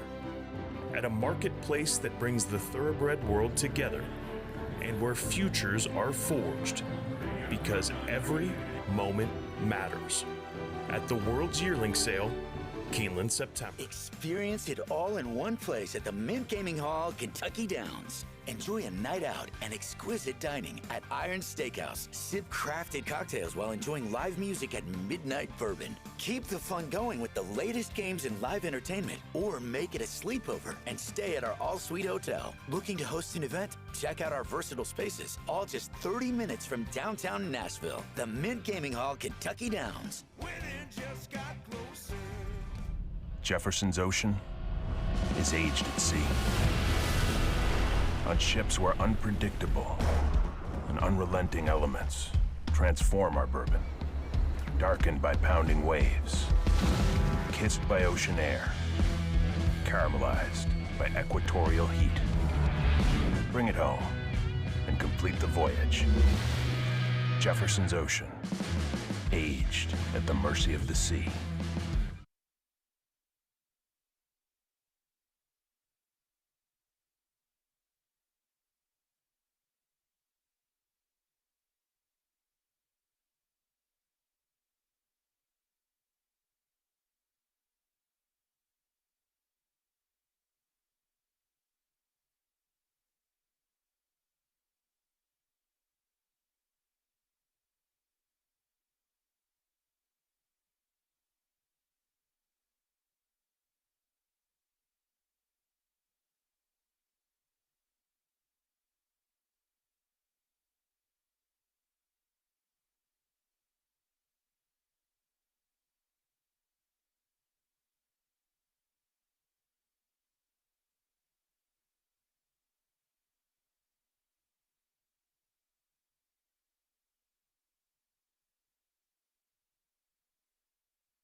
To sink down ever so slightly. I find this the best part of the afternoon here at Kentucky Downs. Last time you and I were together, I think it was at a Breeders' Cup, and I was on horseback. They've been keeping us apart. Exactly. For this long. I did just remind myself that the first time Kate and I worked together was nearly 20 years ago.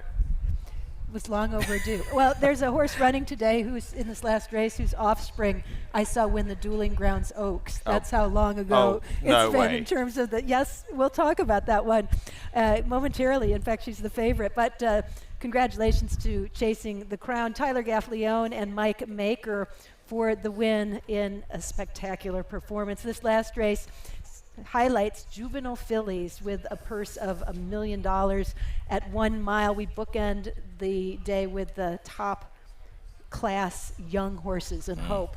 And the 7 at 5-2 Soloist is that filly. Her sire Into Mischief, her damn daddy's little darling, who won the Dueling Grounds Oaks. And yes, I was here for that. Tells you something about longevity when you start to see the offspring coming back. I'm hoping that she takes after her mother in that regard, in affinity for the course. But she was impressive on debut. Her only start at Ellis Park, a winning effort at 1 mile and a 16th. So I think she's well suited to this distance today. Ooh, she's just got the wind in her tail a little bit. Well, her mother was like that too. Well, remember her before the Oaks at Epsom. Exactly. She got loose, and Olivier Pellier had to bail out. It was the bravest bit of bailout I've ever seen as she hurtled towards the starting gate. They are divas, but they can run. And she's a lovely filly. If you look at her body-wise, have to work around her a little bit, but so far so good. And hopefully she can run like her mother did too. Do you think that this is a bare minimum for her, the mile round here? Yes. But I do think it plays much like the mile and a 16th at Ellis Park did. So that's why I'm hopeful for the performance today. But yes, I think she needs every bit of ground that she can get. We're playing all the right notes, but not necessarily in the right order by the looks of things. 7931 for you, 9173 for me. Well, let's hope we're onto something. It has been a tough day for me. I've had a couple hit there, but it's been more misses than hits. The best part is that we get to come back and do it all again. On Thursday, our team will be back, absent you. But as we talk about your top pick here, what will be your lasting takeaway from your adventure at Kentucky Downs? How much this whole venue has come on in the 3 years since I was last here. The track is in much better shape. The horses are of better quality. The riders are of better quality. And so therefore, a lot of the races are working out a little bit more formfully. But, delightfully, still the capacity for a 99-to-1 shocker, you know, if the mood takes you. Or perhaps a 7-2 shot, Yeah. as Oscar Zancourt, I think, makes a nice appearance. I did like her debut, and it was Saratoga, which has yielded the most winners. And shouldn't she improve quite a bit for going to a route today from 5.5 on debut? I do like an Oscar's performance that can slide along like he did. I do. They can be more forward. She looks speedy, too. She's just kind of built that way. The other two horses we mentioned, the one Loveliest, draws the rail, I think, can be tricky, but she was a dominant winner in her only start. At Ellis Park. And you know, people are now realizing the money's so good there that obviously, again, self-fulfilling prophecy, the standard of the racing's got better. So one long shot in there before we head down to Jess. Rose Room is a second-time starter. You and I both used this horse. She's 17-1. But Mike Stidham has brought 2 horses thus far, and both have won pretty impressively. So why not this one? Yeah, I was wondering whether we were deploying a bit of late Sunday evening lemming factor in sliding in sliding Rose Room in here. But she's bred to be very good, albeit mainly bred for the main track. And as you say, the stable's in terrific form. They're clearly taking this meet very seriously, and why wouldn't you? Those are the horses we zeroed in on, but let's hear what Jess Stafford has from the paddock. Well, I think this is a gorgeous bunch of fillies. We're very lucky to have such a strength in terms of pedigrees. This is one for the pedigree geeks. You can get really lost in these deep pedigrees, and I like the look of number 1 from that perspective. A Sayuni out of a Galileo mare, and she showed herself to be pretty talented first time out, has already been mentioned. Visually very impressive winner, and she is a horse that in herself looks like she could, as Kate mentioned, get a little bit worked up, and I'm seeing a few of them just getting a bit jig jogging. Number 4 is a bit like that too. The number 2 though has been very well behaved. To a Flame, her dam was third in a 2,000 guineas. That was Moth. She's a daughter of Justify. She switches to turf from the dirt, and the pedigree suggests she will be effective if the dam influence comes through. And as we've seen today, switching from dirt to turf can be a benefit, and this trainer, we know what he can do too. To a Flame, looking like a sort that can make this step up, but plenty of them have that kind of profile, don't they?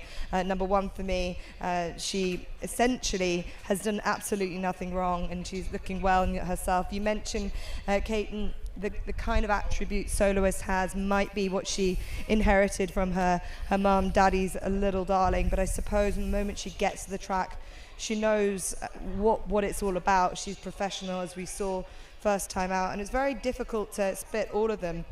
Really, I thought the pace was interesting. Horse 4 likely to go forward, and looking at her here, she looks ready to go. And 9, we talked about Joe Sharp and what he has achieved, and Oscar's Encore, again, beautiful pedigree, a bit of a step up in distance that will be interesting, but a horse that will definitely show the speed. But all in all, this is a field that I'm really looking forward to seeing, and I have to say, number 1 is really taking my eye, especially now riders are up. The 6, Meringue, or Meringue, I'm not positive about that one, does get some attention. She's getting bet on the board. Connections have already had a win today, and she exits arguably the toughest competition of anyone in this field. Yeah, it was worth a go, wasn't it, as well? Yes. Running around the main track, and it came off. You know, Ran a great race, finishing second in the Adirondack. Got the black type as well, but. Well, I want to thank you for being here with us for this weekend, and come back soon. Oh, I'm 100% back if you'll have me in 2026. And I'm sorry I can't be here next week. I will be covering some 3-day eventing for the BBC. Well, we will look forward to that as well, and I know we will be similar kind of setting, actually. In very soon as we get closer and closer to the Breeders' Cup in coverage as well.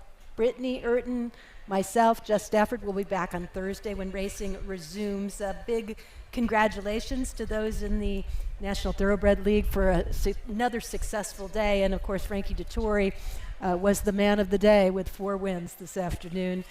Tremendous experience here at Kentucky Downs, and we can't wait to see you again. Biggest thanks of all to all the fans, all the punters who join us each and every time we head out there. So one last time tonight, we do have exacta, trifecta, superfecta, and a super high five on this one. Best of luck, and hope to see you back next week.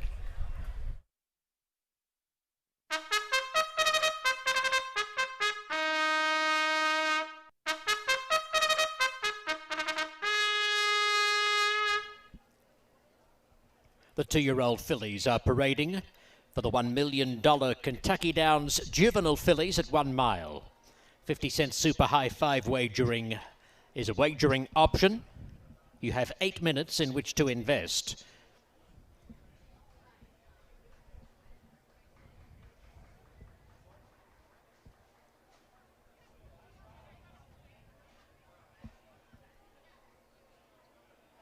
Number 1 is Loveliest, owned by Fergus Galvin and Rebecca Hillen, trained by Eddie Keneally and ridden by Tyler Gaffalione. Number 2, To a Flame, is owned by the Bregman Family Racing LLC, trained by Rusty Arnold and ridden by Axel Concepcion. 3, Rose Room, owned by Godolphin, trained by Michael Stidham, accompanied by Florent Giroux. Number 4, Chambourson, raced by John Ennis, Crombourg Lane, Jay Fisher, and Alan Equine. Trained by John Ennis, Sophie Doyle is astride. 5, Red Beretta, represents Manor Racing. Michael Dewey is the trainer and Evan Roman the rider.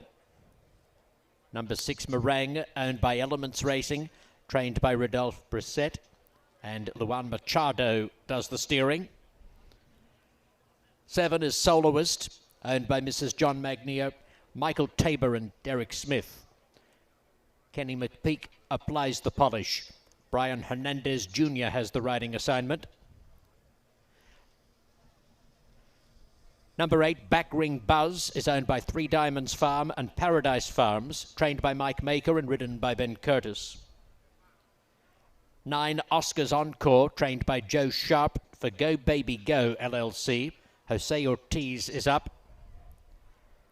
10, I've Got the Honey, is owned by Blue Creval Racing and Quintessential Racing Florida, trained by Mark Cassie, accompanied by Christian Torres.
The best turned out for the final race today is Oscar's Encore.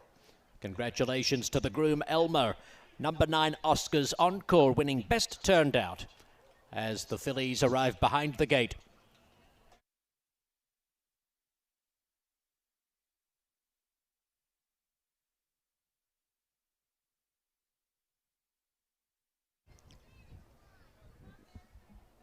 And they're moving into line. Loveliest and Meringue joined by To a Flame and Soloist. Back ring Buzz coming up. Rose Room, followed by Oscar's Encore. Chamborson. Oscar's Encore backed out of gate 9.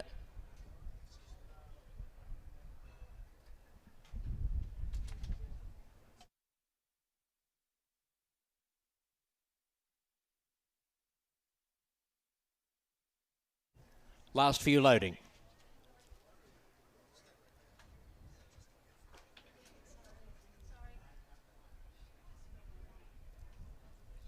Chamborson set. Here comes Red Beretta. And I've Got the Honey will be the last in. The Juvenile fillies to wrap up Sunday proceedings, day 3 at Kentucky Downs. Racing! To a Flame hesitated fractionally, but it's a good level dispatch. There's early speed coming from Oscar's Encore out wide. Chamborson looking for a prominent position. Loveliest and Meringue close handy with Soloist and back ring Buzz down the outside. Then To a Flame, I've Got the Honey. Rose Room and back at the tail is Red Beretta as they top the hill and take the right-hander. Into the far turn, it's Soloist matching strides with Oscar's Encore. A length and a half in the front of back ring Buzz, who's 3 wide around Chamborson, and Loveliest tucks in neatly along the fence. Meringue is back between horses, some 7 lengths off the pace. Passed out 3 deep by I've Got the Honey. To a Flame follows the rail, and then comes Red Beretta 3 deep, commencing a move, and 3 lengths to Rose Room last of all. Soloist is the front runner. It's Soloist in front from back ring Buzz and Oscar's Encore. Out deep, I've Got the Honey improving nicely. So is Red Beretta, but covering a lot of extra ground as they draw towards the top of the stretch, and To a Flame spots the leaders about 5 lengths. Chamborson's in between horses. Loveliest buried in the ruck is now 1 off the rail, trying to thread a passage as they pass the quarter pole in upper stretch, where Soloist is the leader. It's Soloist. Loveliest getting the split for Gaffer Leonis, trying to get after the leader and has the inside pathway, and right up the fence comes Oscar's Encore as they come to the 16th pole, and out wide Red Beretta with Meringue. Chances coming from around the world. Soloist on the inside To a Flame. Meringue out wide with a big dive. Meringue from either Red Beretta, To a Flame or Rose Room, who's come from nowhere. Blanket finish in the Juvenile fillies.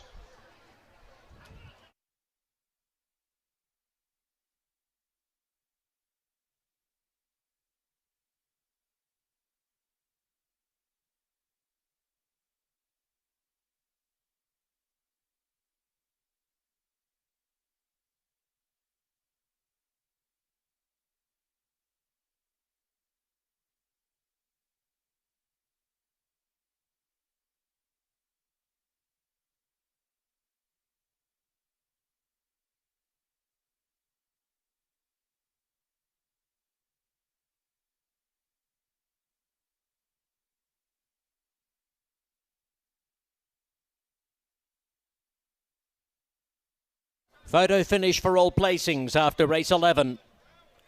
The time 1:34.61.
The winner is number 6, Meringue. Second, 5, Red Beretta. Third, number 2, To a Flame. Fourth was 3, Rose Room. And fifth, 7, Soloist. Placings 6, 5, 2, 3, 7.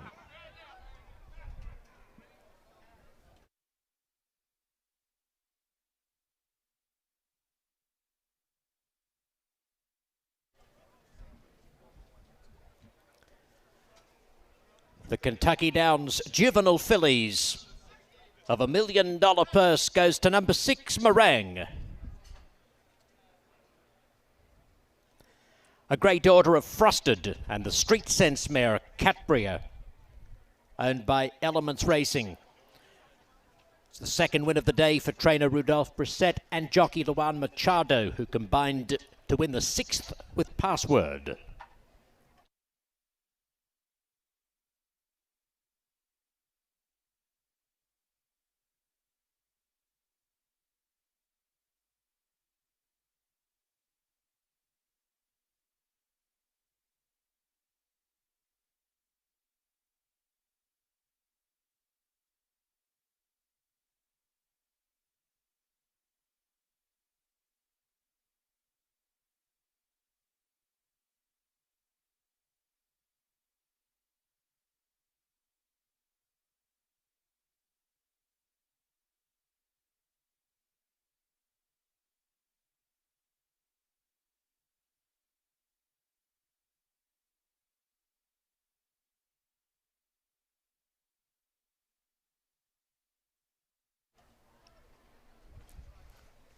Congratulations again to the connections of Meringue taking the Kentucky Downs Juvenile fillies of $1 million. The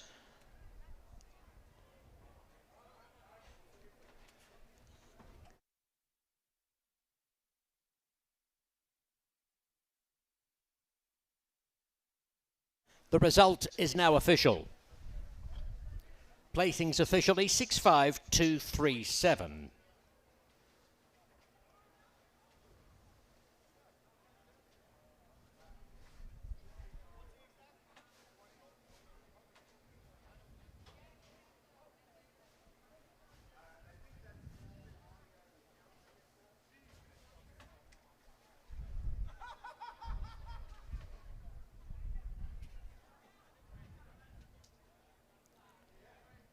Ladies and gentlemen, that tidies up the details on our Sunday program. We thank you for joining us at Kentucky Downs or for playing from wherever you might be situated across the nation. And we look forward to day 4 when live racing resumes on Thursday with the first of 11 races set down for 12:25.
And he ran over Cable last race. Very